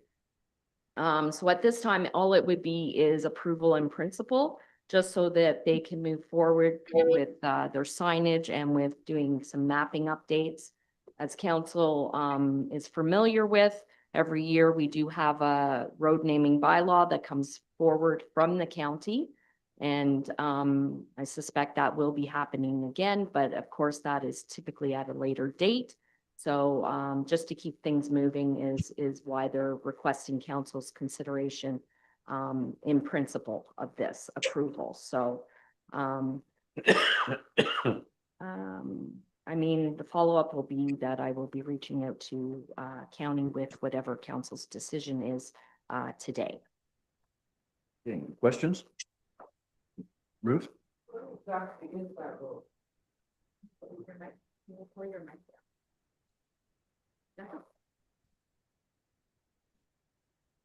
I do believe we Where do. exactly would that road be?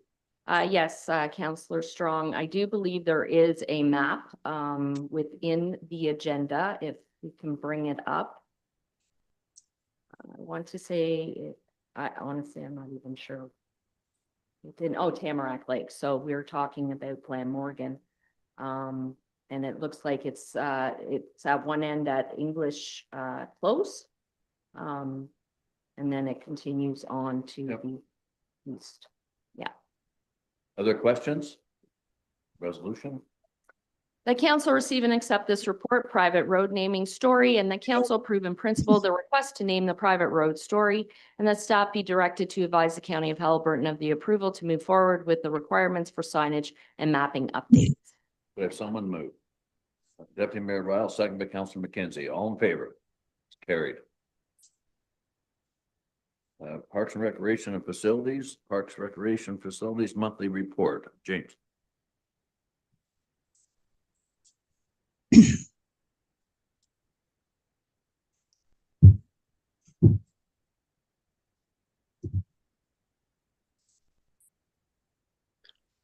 Good morning, Mayor Burton and members of council. You do have my report, operation report in front of you.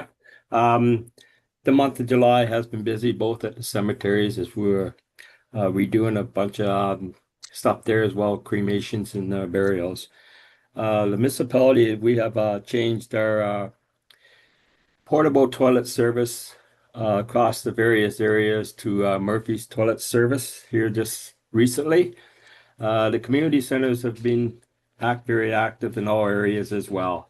The Penny Rapwood, Keystone Royal Arena went exceptional well as too. The pool programming has been very successful. Unfortunately, we had a pump failure on July 30th, and we did replace the pump here on last Friday, and I just had it tested here at 10:06 this morning, and it's all passing up to operation again. Some of the scheduled stuff that were missed on the pool will be rescheduled for lessons and stuff as well to bring everything all up to date on that. And that's my operation report. Any questions, I'd be more than happy to answer them. Any questions? Seeing none, resolution. Okay. Cam, go ahead. If I read that report correctly, then we're now providing swimming lessons up to the qualified lifeguard level. And if so, that is excellent news. Thank you. Yep. Thank you. Resolution. The council receive and accept the Parks, Recreation and Facilities July 2026 report as submitted by the property supervisors. Information only. Someone move. Deputy Mayor Riles, second by Councilor McKenzie. All in favor? It's carried. Donation of a carved wolf structure. Yes. We have a donation of a wolf for a wolf sculpture for the Hurley Park. I do believe you have the sketch of the picture of it and the proposed area that we would like to put it at the beginning by Agnew store entranceway there. This structure will be mounted on a base, cemented, held down by a special hold downs, and also be surface treated on the area so the water resistance and stuff preserve the structure of the wolf as well. Just looking for approval to have this moved on to the area that we're just talking about, or any questions? I'd be more than happy to answer. Questions, Angela? Not a question, just, I don't know who donated this, but, it looks amazing, and thank you to whoever donated this. Echo that as well from the mayor. Resolution. The council receive and accept the donation of a carved wolf sculpture for Hurley Park report as prepared by the property supervisor. And further, the council accepts the donation of a carved wolf sculpture and mounting base for installation at Hurley Park at no cost to the municipality. And further, that the sculpture be installed by the entrance to Hurley Park located off of Loop Road. Could I have someone move? Councilor McKenzie, second by Councilor Strong. All in favor? It's carried. Bancroft Minor Hockey Association. Yes. The Mayor Burton and Council, we received a report that the situation in Bancroft right now, they're getting a new plant system, and it's been back ordered, and they won't have any ice put into probably around October. In the meantime, we have lots of people from in the Bancroft Minor Hockey from Highlands East that's play for that team as well. They're looking, and they provided details here of 40 hours per week to use our arena, and it means that we start our ice a month earlier than normal. But this doesn't stop us from actually proceeding with our condensers as well as other stuff that we're putting in. And you do have a confirmation letter from the organization, Marsh Gibson, as well, for the use of the ice time that they'll be using. I'm just looking for approval so that we can help the organization out and put our ice in basically a month early. Okay. Thanks, Jim. Any questions? Cease? Just one, I think it's a great idea that we're helping these people out, and at the same time, it is going to generate us revenue. I'm pretty sure of that. Jim, are we going to be able to take advantage of this ourselves? In other words, the heist is going to go in an extra month early. So we're going to be notifying our own local people, for instance, possibly some hockey or public skating or that thing to take advantage of the new ice as well. Yes, definitely we will. They kind of know that our organization that we have first priority, but a lot of our regular groups do not start. Like our old timers probably won't start to the first part of October anyways. But the public skating, yes, and I imagine we'll have lots of people that we wanting to rent the ice in the meantime as well. We also have the master KO masters from Bancroft. They're the old timers and they want to use as soon as it comes in the daytime that they used last year on Wednesdays afternoon and Friday afternoons as well. Other questions? Resolution? The council receive and accept the Bancroft Minor Hockey Association request for early opening of the Keith Tallman Memorial Arena report as prepared by the property supervisor, and further that council approved the opening of the Keith Tallman Memorial Arena on September 8th, 2026. And further that council approve an ice rental rate of $125 per hour plus HST for all ice rentals during September 2026. And further, that council approve in principle entering into an agreement with the Bancroft Minor Hockey Association for the use of the Keith Tallman Memorial Arena during September 2026, with the agreement to include rental rates, scheduling provisions, and priority access for Highlands East user groups. Let someone move. Councillor Lewis, second by Councillor McKenzie. All in favor? It's carried. Thanks, Jim. Thank you. Economic Development Monthly Report.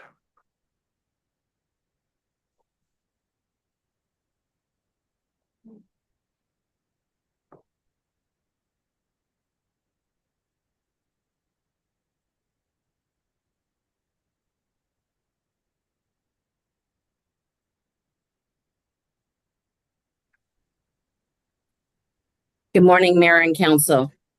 My staff report for the Information Center. We had 140 visitors in the month of July. For the mineral waivers, we processed 118 for July. Our Canada Day celebrations that Brittany had touched on last meeting. Canada Day was a hot one this year. Despite the high temperatures and the midweek date, we were pleased with the turnout, with approximately 60 to 70 people attending celebrations at each of the first 4 locations. Cardiff began the day with a delicious pancake breakfast hosted by the Cardiff Legion. Highland Grove welcomed special visitor Michael Kidd and his wife. Michael is the great-great-grandson of Walter Kidd, who built the schoolhouse that serves as our museum. His visit was both exciting and meaningful as he explored the building and learned more about his important part of his family history. In Wilberforce, the Color Guard raised the flag for the Red Cross outpost, followed by sandwiches and cupcakes.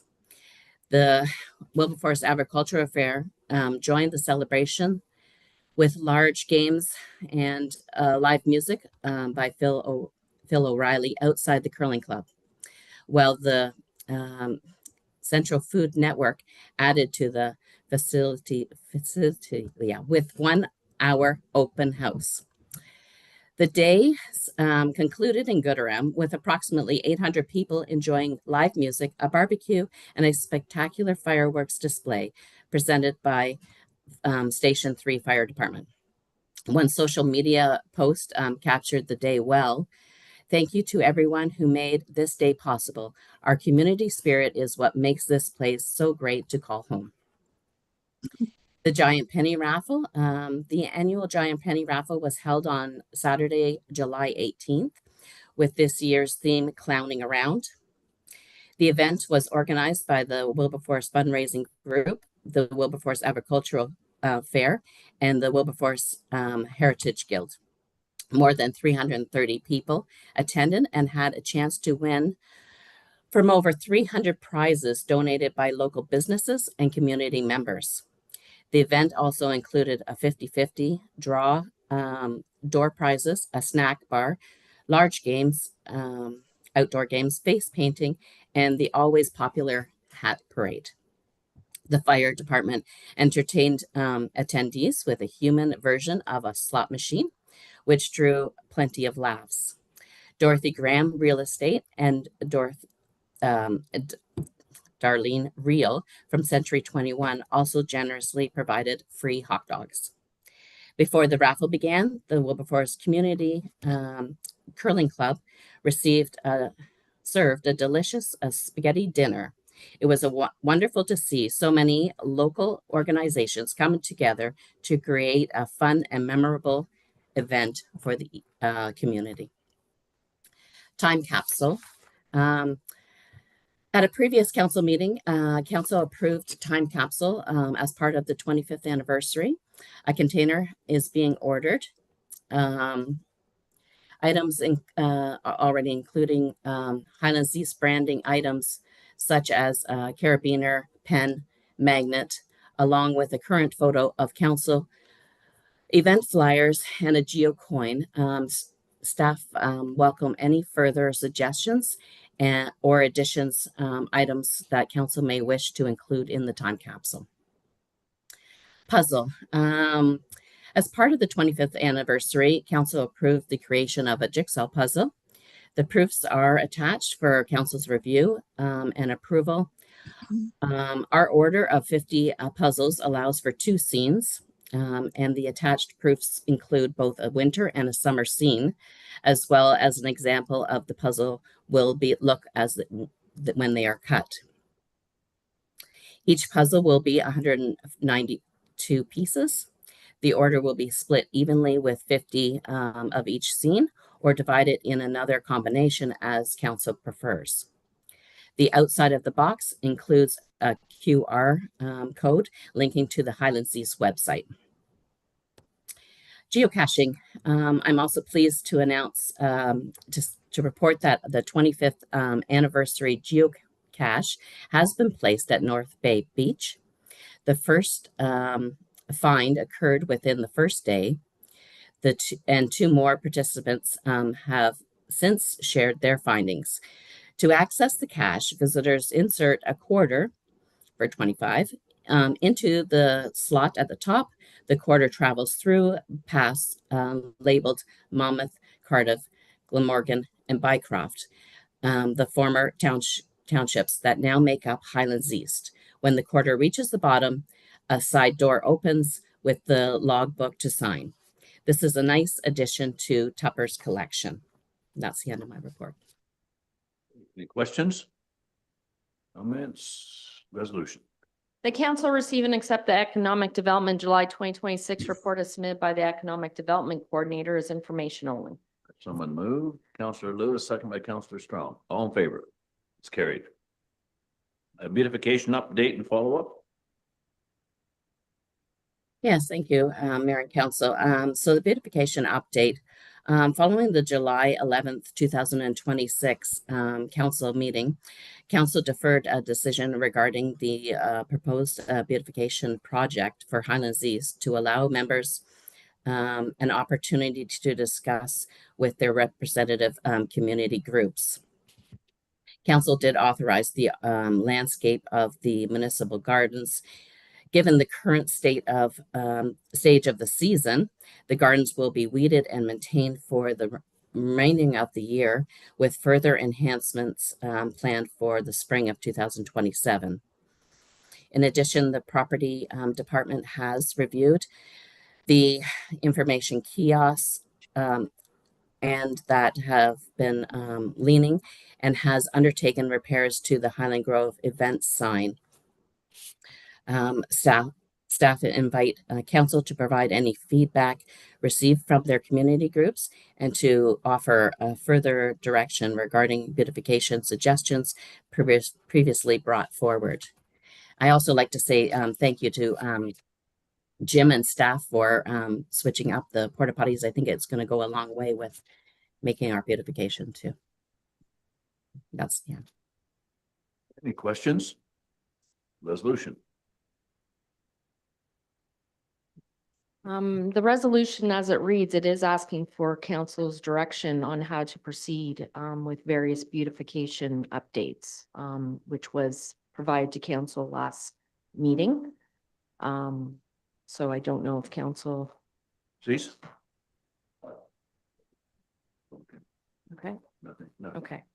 So we'll amend the recommendation to read that council receive and accept the report beautification update and to follow up as prepared by the Economic Development Coordinator as information purposes only.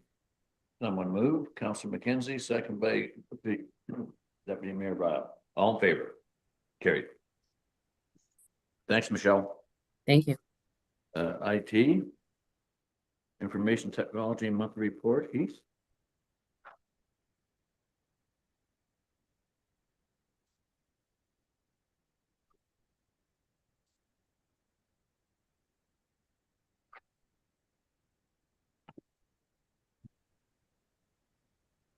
Good morning, Mayor and members of council. Before you is the Information Technology Monthly Report for July 2026. This report provides council with a high-level overview of how information technology and digital initiatives are being governed, stabilized, and advanced across the organization.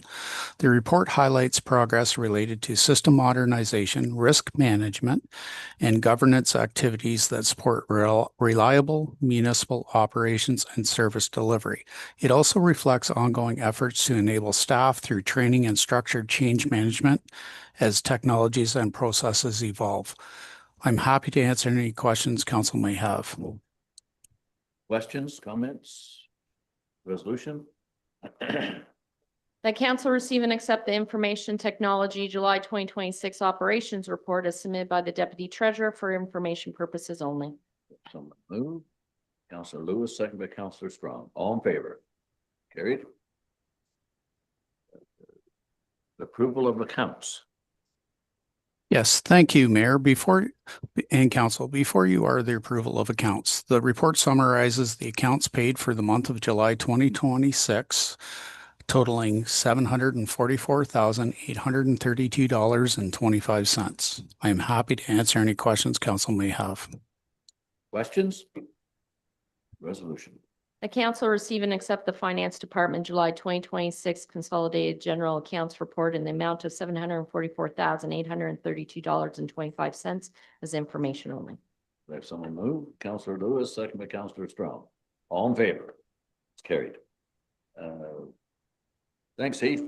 Thank you. The Goodrum Community Action Group request for funding. Britt? Yes, thank you, Mayor. Before you this morning, council, is a request from the Goodrum Community Action Group. It is a request for some funding assistance. So the purpose today is to approve a donation of $475 to the Goodrum Community Action Group.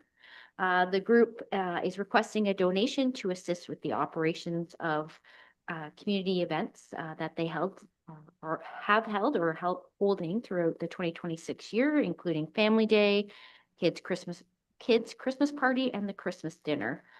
So these annual events do provide opportunities for our residents to connect. They volunteer, they support one another. So any donation from council would help with offsetting some of their operating costs for these events. And on a financial side of things, the donation amounts in $475 in our 2026 budget. We did allocate $6,000 towards donations, and at the time of this report, we've spent a total of $3,900. So there is room in the budget for said donation. Very good. Any questions? Excellent, excellent. Go ahead. Well, Cam, go ahead. I don't like numbers that are rounded off. If that was $500, I'm just suggesting that, then I could do the math in my head. So just my thoughts on that. That group does a lot of good work, and we're only talking $25. All right, I don't have a problem with that.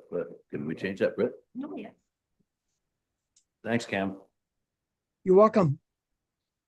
The council received the Goodrum Community Action Group request for funding report as prepared by the CAO Treasurer, and further, the council approves a donation in the amount of $500 to the Goodrum Community Action Group as amended. Can I have someone move? Deputy Mayor Riles, second by Councillor McKenzie. All in favor? It's carried. Administration CAO monthly report.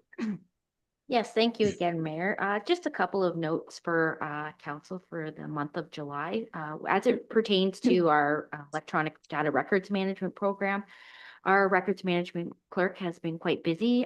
She's now completed the conversion of the death registry and the vital statistics book, and she's converted that into a digital spreadsheet. So that helps improve our accessibility and ongoing digitization efforts of our records. And she's also been finalizing the upload of council agenda items for the past 5 years into SharePoint. She's also currently all council minutes and reports to council have been uploaded and organized into SharePoint. Just as an update with regards to work on the County of Haliburton's affordability and governance study. So during the month of July, Eeyore and team was focused on consolidating all of the engagement feedback, financial data, and other inputs in order to analyze for options. So that final report is now complete. It's been submitted to the County of Haliburton, and the finalized study and prepared recommendations are to be presented at County Council tomorrow morning at 9 a.m. And all of our local municipal councils have been invited to attend this meeting to share in the study's findings and recommendations and next steps.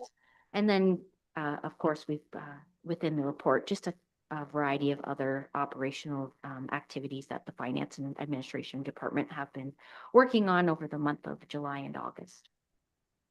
Okay. I guess you stole my thunder for our monthly report from the county, and that was pretty much what I was gonna say, but we'll deal with that when we get there. Any questions? Resolution.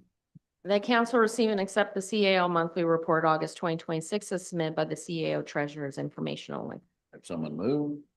Councillor Lewis, second by Councillor McKenzie. All in favor? It's carried. Human Resources monthly report. Tracy?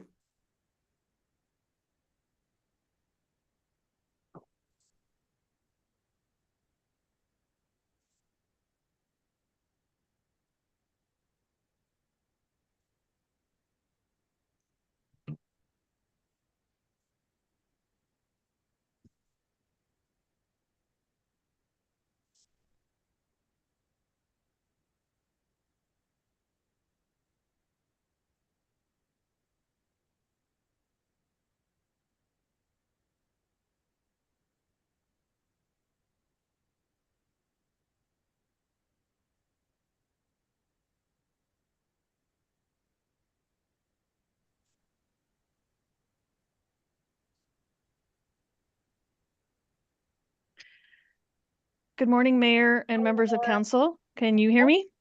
Yes. Okay. You have before you the monthly human resources report for information. Staff are currently working through the recruitment process for a trails coordinator with interviews scheduled for this week. Existing staff are currently providing coverage for the tax collector position.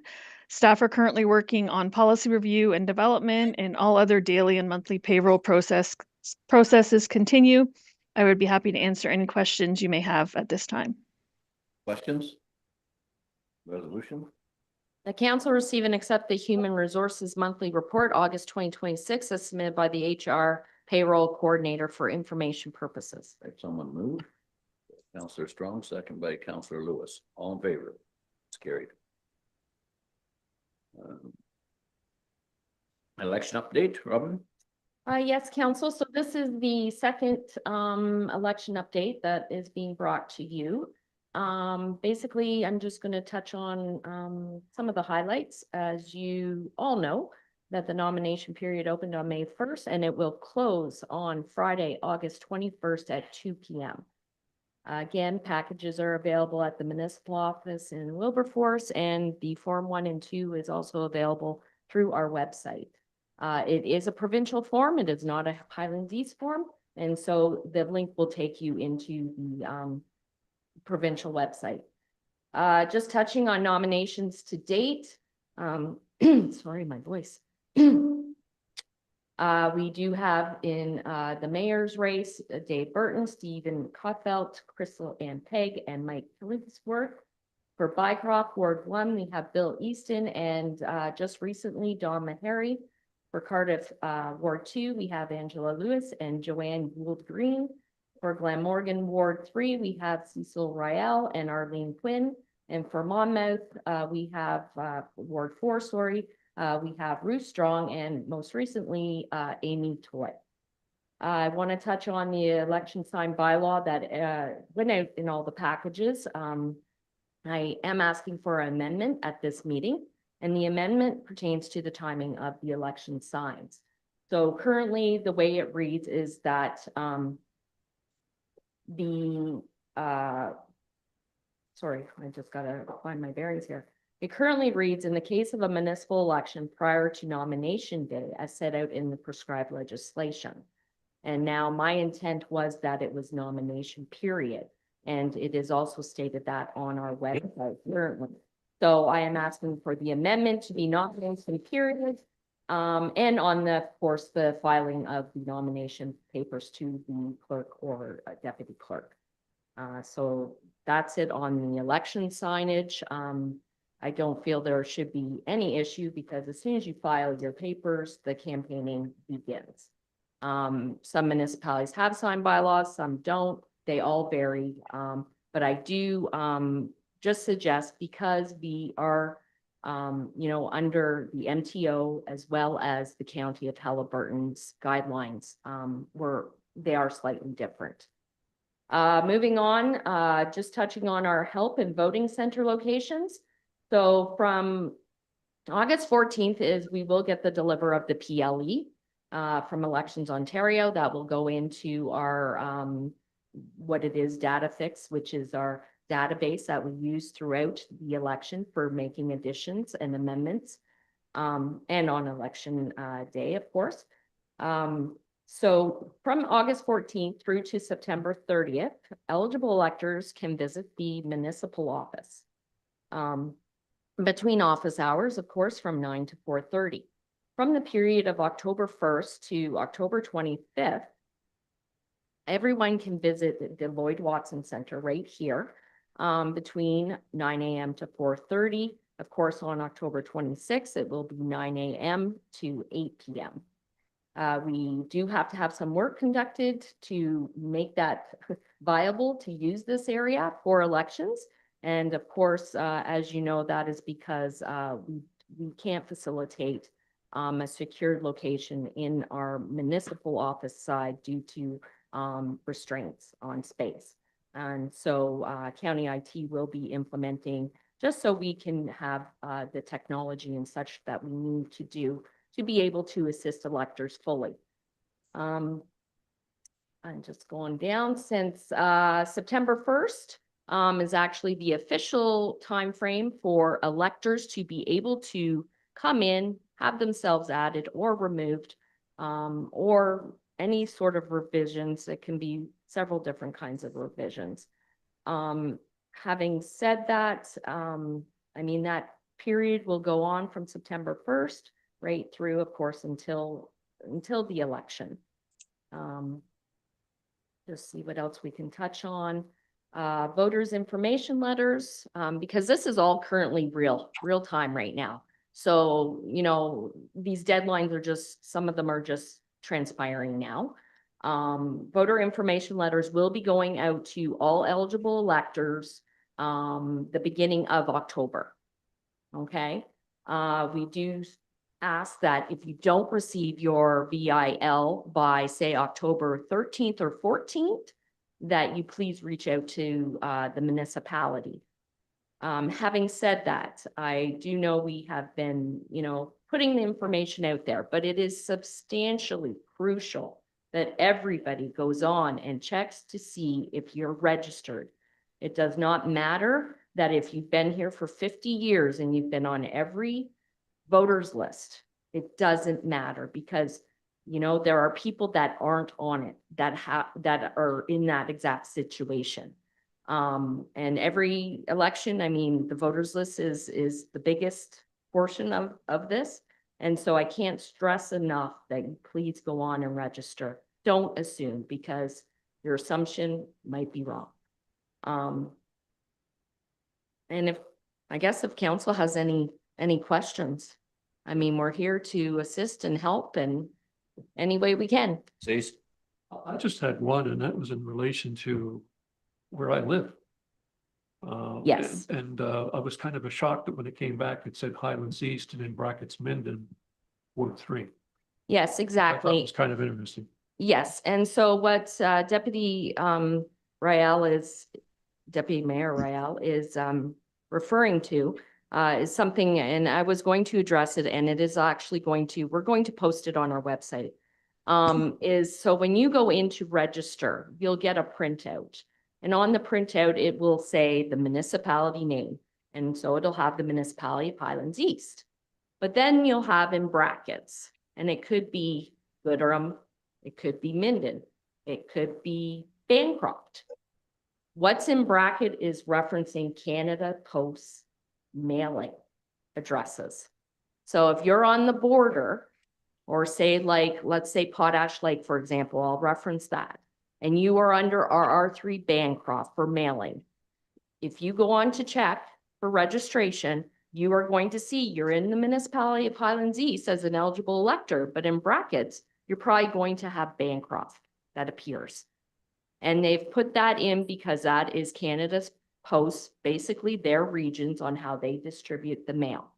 So do I foresee this might cause some issues? Yes. So again, we need people to share the message, yourselves, the candidates, when you're out there campaigning, share that. Again, another reason for people to go on, register, check out everything.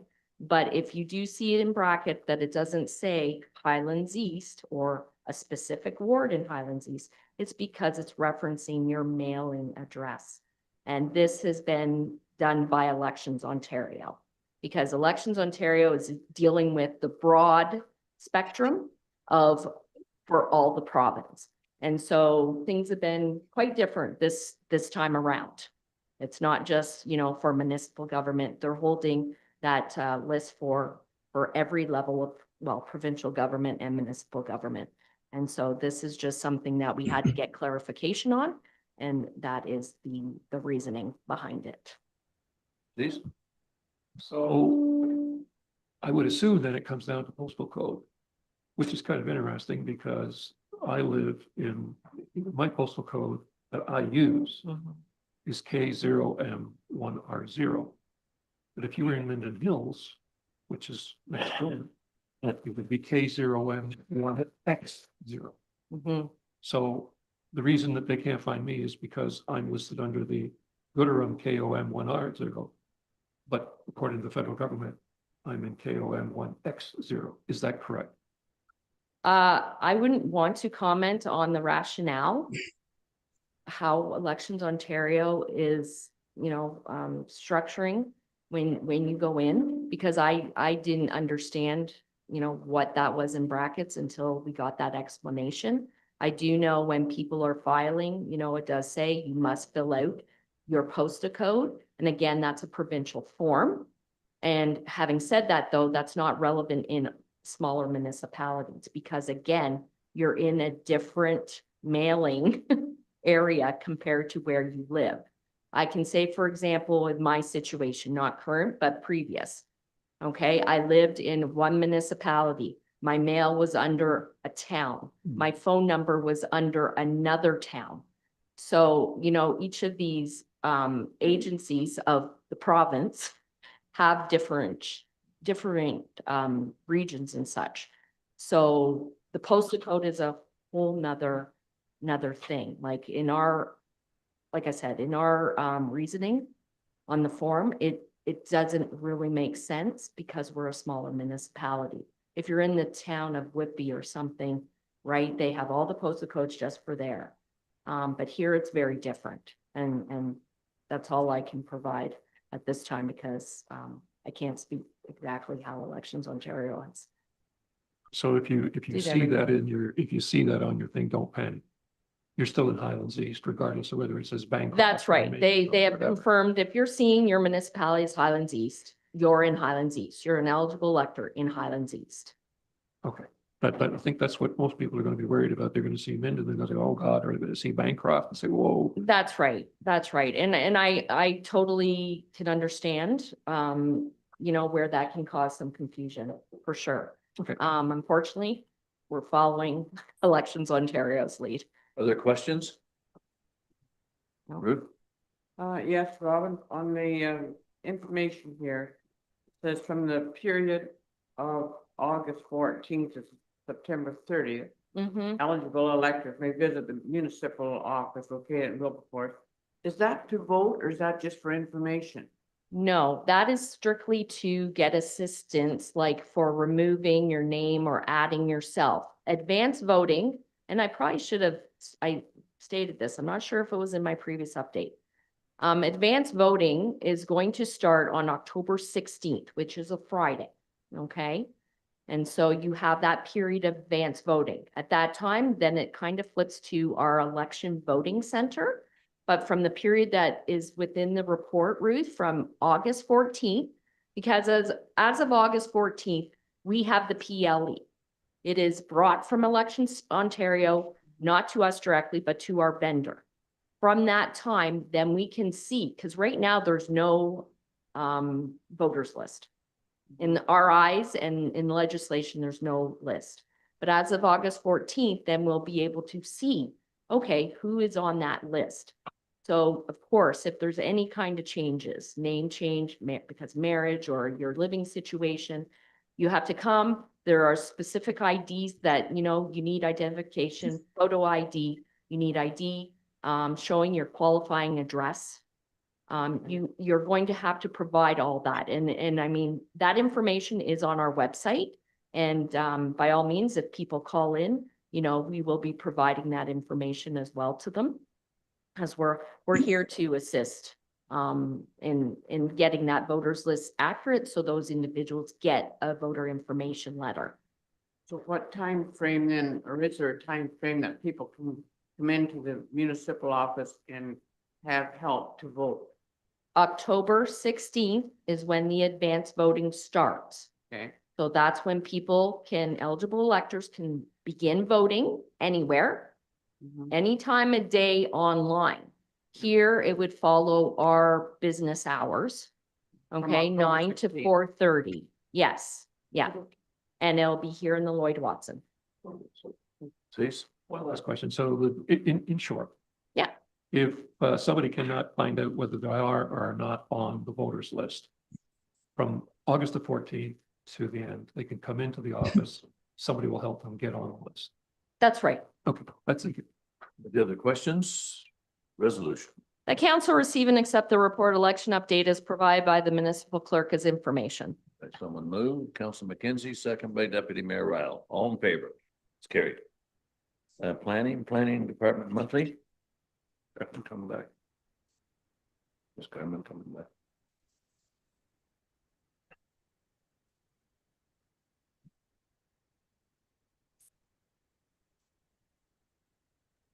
Good.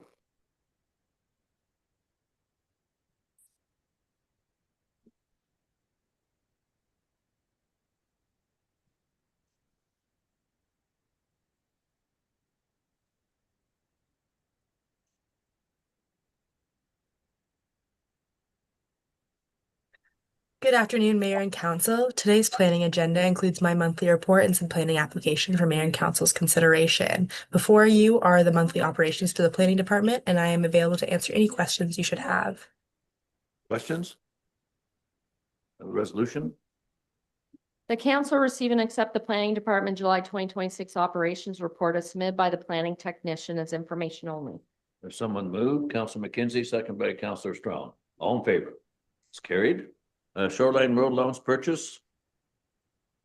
Shoreline Road Allowance Purchase 1017 Honey Tree Lane, Fairbairn. The municipality received a complete application to purchase the Shoreline Road Allowance on July 6, 2026. A plan of survey was not provided with the application. Following the receipt of the application, a bylaw officer attended the property on July 17, 2026, and identified zoning concerns that require further review. The report notes the presence of 2 marine facilities. Under section 4.4.3.4 of the zoning bylaw, only 1 marine facility is permitted on properties with less than 45 meters or approximately 147.6 feet of shoreline frontage. The subject property has approximately 107 feet of shoreline frontage. Therefore, the second marine facility is not permitted. Staff were also unable to locate building permits for the conversion of a boathouse to a habitable space or for the installation of a wood-burning stove within the boathouse.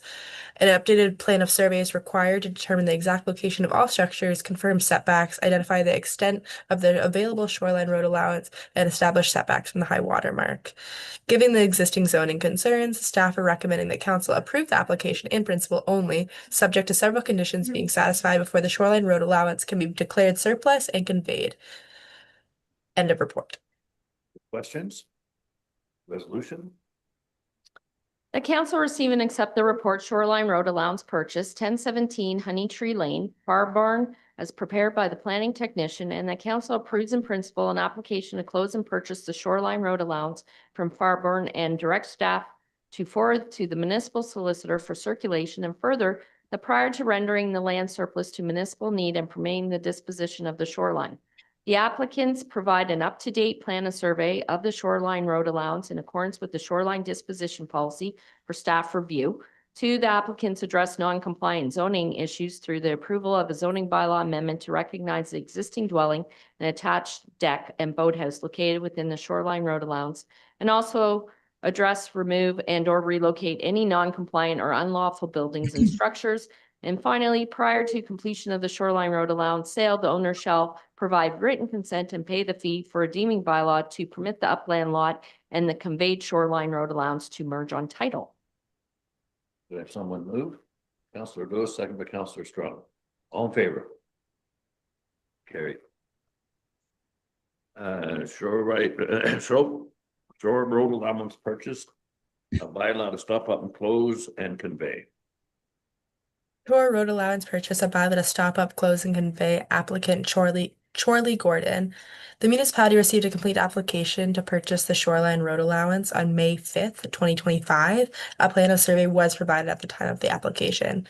The application was forwarded on to DeVry Frank Smith, LLP, the municipality solicitor. The application has been processed in accordance with the municipality shoreline road allowance purchase policy and council's prior direction, including the approval in principle and the requirement that the building and zoning compliance matters be resolved to the satisfaction of the planning and building departments prior to final conveyance. End of report. Any questions? Resolution? The council receive and accept this report and the recommendation in this report to declare surplus and approve the bylaw to stop up, close, and convey the original shore road allowance at this meeting for applicant Chorley Gordon. Description of land, concession 3, part lot 31, 1065, Trooper Lake Drive, Trooper Lake, roll number 4601901 000 38400. Someone move. Councillor McKenzie, second by Deputy Mayor Ryle. All in favor? It's carried. Shoreline road allowance purchase a bylaw to stop up and close and convey. Shoreline road allowance purchase, a bylaw to stop up, close, convey applicant 2784897 Ontario Inc. The municipality received a complete application to purchase the shoreline road allowance on July 21st, 2025. A plan of survey was not submitted with the application, however, it has since been provided. The application was forwarded to DeVry Smith Frank, LLP, the municipality solicitor. The application has been processed in accordance with the municipality's shoreline road allowance policy and council's prior direction, including approval in principle and the requirement that zoning and building compliance matters be resolved to the satisfaction of planning and building staff prior to final conveyance. End of report. Questions? The council receive and accept this report and the recommendation in this report to declare surplus and approve the bylaw to stop up, close, and convey the original shore road allowance at this meeting for applicant 2784897 Ontario Inc. Description of land is concession 8, part lot 31, 1148 Bel Air Lane, Potash Lake, roll number 4601 102 000 18500. Have someone move. Councillor McKenzie, second by Councillor Lewis. All in favor? It's carried. Thybe?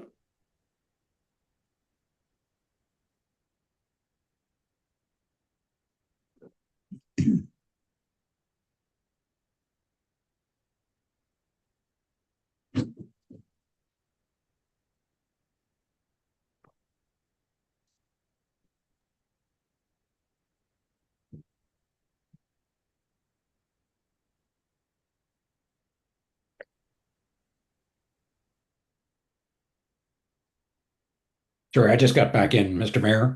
Am I next? Yes. Wait. So this report stems from an SRA application 07-2025. And so these folks are located at 1039 Point Trail. And so you have my report there, July 31st. So last summer, council passed a resolution with respect to the approval in principle of closure and conveyance. And that resolution 2025-214 had the following requirements or conditions. That the applicants provide a plan of survey with setback distances at the boat rack located in the front yard. Be brought into compliance with the zoning bylaw. 3, the 2 guest cabins located in the front yard be removed or relocated to a compliant location and converted to storage buildings. And 4, the applicants apply for and receive a zoning amendment to recognize the footprint of the shoreline deck that's located on the municipally owned shore road allowance. So if we scroll forward to figure 1, just for some context, figure 1 is an excerpt from the applicant's reference plan that they have recently provided. And so it identifies one of the structures in question as a frame shed. The background, as council, I believe, is aware, is that these structures at the time of inspection by the bylaw enforcement officer were being used as sleeping cabins. Now there's a second structure not identified on this survey, but essentially located further back, still in the front yard. In other words, in front of the dwelling. But at least according to the survey, not on the shore road allowance. So council heard a deputation on this matter from the applicant's agent, with the concern primarily, I think, being condition 3, that the 2 guest cabins located in the front yard be removed or relocated to a compliant location, converted to storage buildings. In that deputation, the applicant's agent indicated that these structures had already been converted to storage buildings. And so really in my consideration of this, I look at official plan policy 33-17-1. That policy speaks to the disposition of shore road allowances and speaks to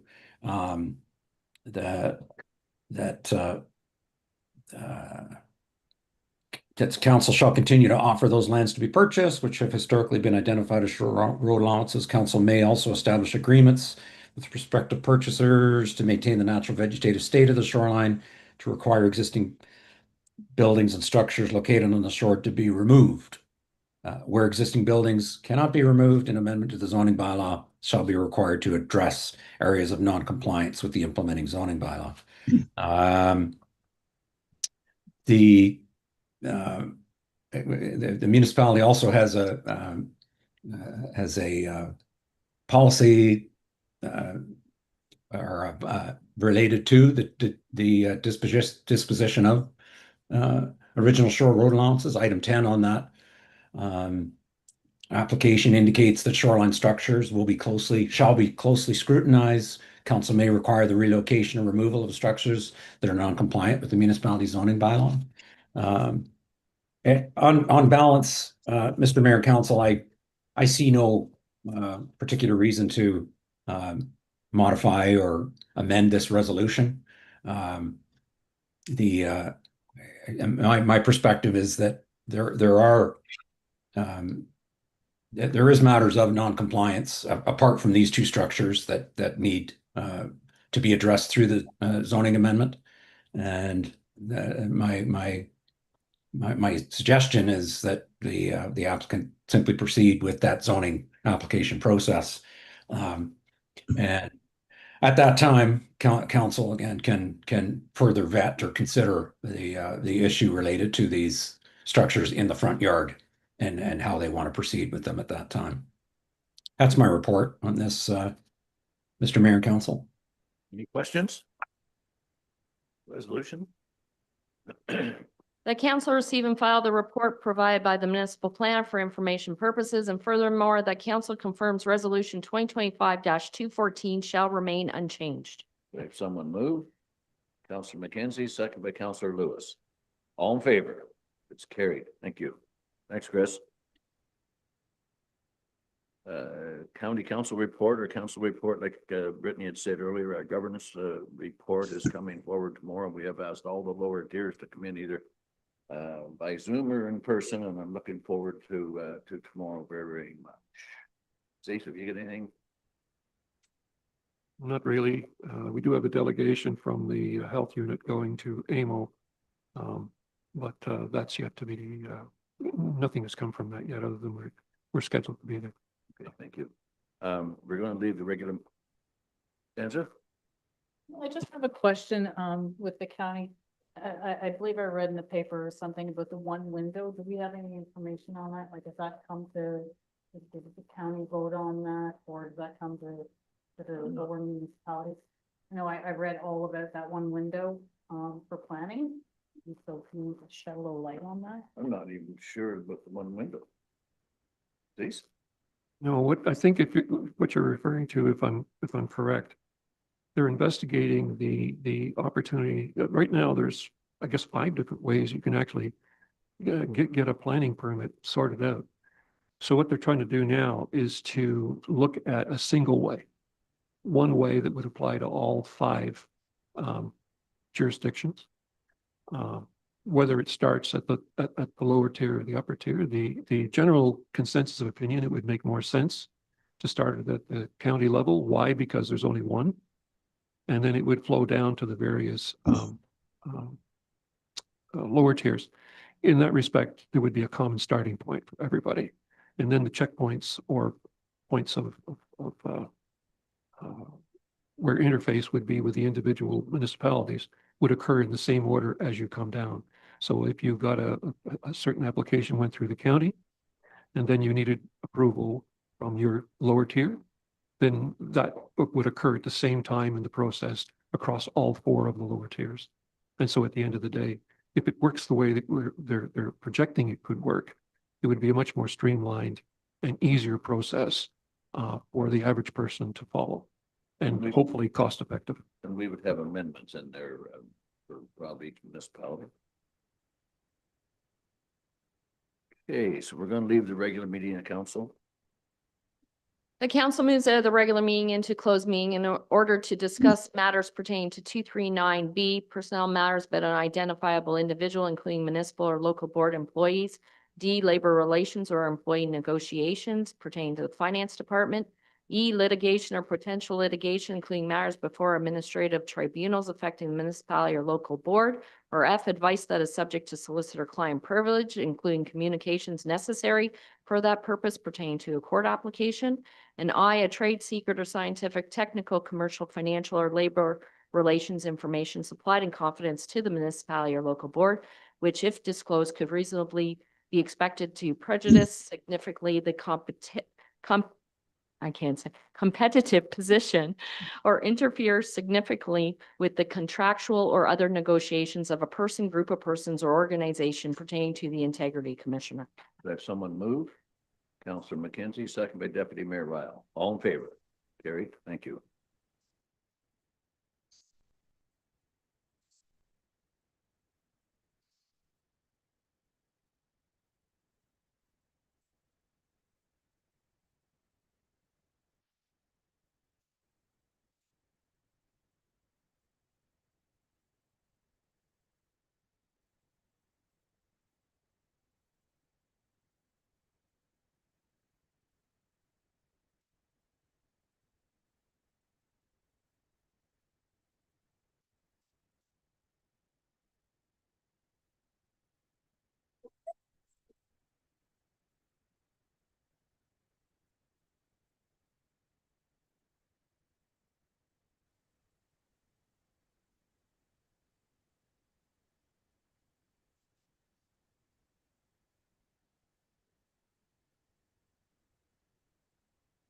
Thank you. Rise and report. The council rise from the closed meeting and reports the following. Council discussed items as stated within the regular meeting of council agenda and directed the staff and officials to carry out all actions as approved in the August 11th, 2026 closed meeting of council. And furthermore, that council discussed and approved the appointment of John Mascaron as the Integrity Commissioner and closed meeting investigator pending an agreement being provided and brought forward to a future meeting of council for consideration and approval. Someone move. Councillor Lewis, second by Councillor McKenzie. All in favor? It's carried. We're back to resolutions from other municipalities, and I know there was another Cam. I mentioned Cam's number 7, 10.2. Okay. Come on. Yeah, I would like to see Highlands East support the resolution in reference to the Ontario Land Tribunal. Okay. I will read the recommendation for council. That the council for the municipality of Highlands East receive and supports the resolutions received from the town of Whitby, town of Blue Mountains, and the municipality of Shuna regarding the review of the Ontario Land Tribunal and enhancing deference to municipal planning decisions. And furthermore, that the municipality of Highlands East ratifies the following. That the government of Ontario be requested to review the role and mandate of the Ontario Land Tribunal to ensure greater respect for municipal planning decisions that are supported by evidence, public consultation, and approved planning policies. That the province consider amendments to the Planning Act and Ontario Land Tribunal Act to provide stronger deference to municipal decisions that align with provincial planning frameworks and official plans. That the province improve transparency and accountability within the Ontario Land Tribunal by requiring a clear and detailed reasoning when municipal decisions are overturned. That the province explore measures to reduce the financial burden on municipalities defending planning decisions before the OLT, helping to protect taxpayer dollars and improve the efficiency of the planning process.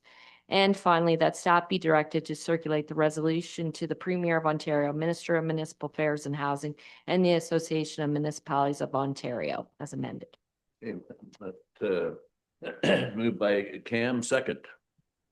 Angela. All in favor? It's carried. We have the other one. Yes, just to receive the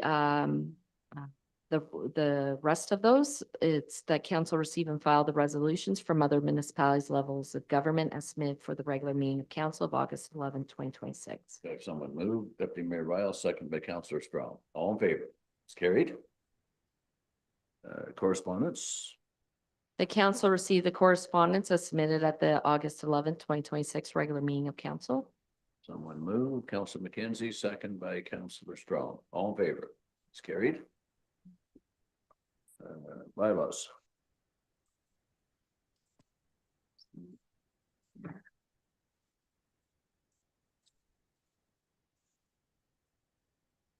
That bylaw number 2026-19 be amended, and furthermore, that bylaws number 2026-19, 2026-80 to 2026-83 being sections 14, 14.1 to 14.6 be received, approved, and enacted at this August 11, 2026 regular meeting. Someone move. Councillor Strong, second by Councillor Lewis. All in favor? It's carried. The confirmation bylaw. That bylaw number 2026-84 being a bylaw to confirm the proceedings of council at its meeting of August 11, 2026 be received, approved, and enacted. If someone move. Councillor McKenzie, second by Councillor Strong. All in favor? It's carried. Grim. That council adjourn the August 11, 2026 meeting at 1:07 p.m. and to meet again on September 8, 2026 at 9:30 a.m. for the regular meeting of council. Someone move. Councillor McKenzie, second by Councillor Strong. All in favor? It's carried. Thank you. Thank you, council. Thank you, staff. Thanks for coming in, Cam. Good job, Mayor.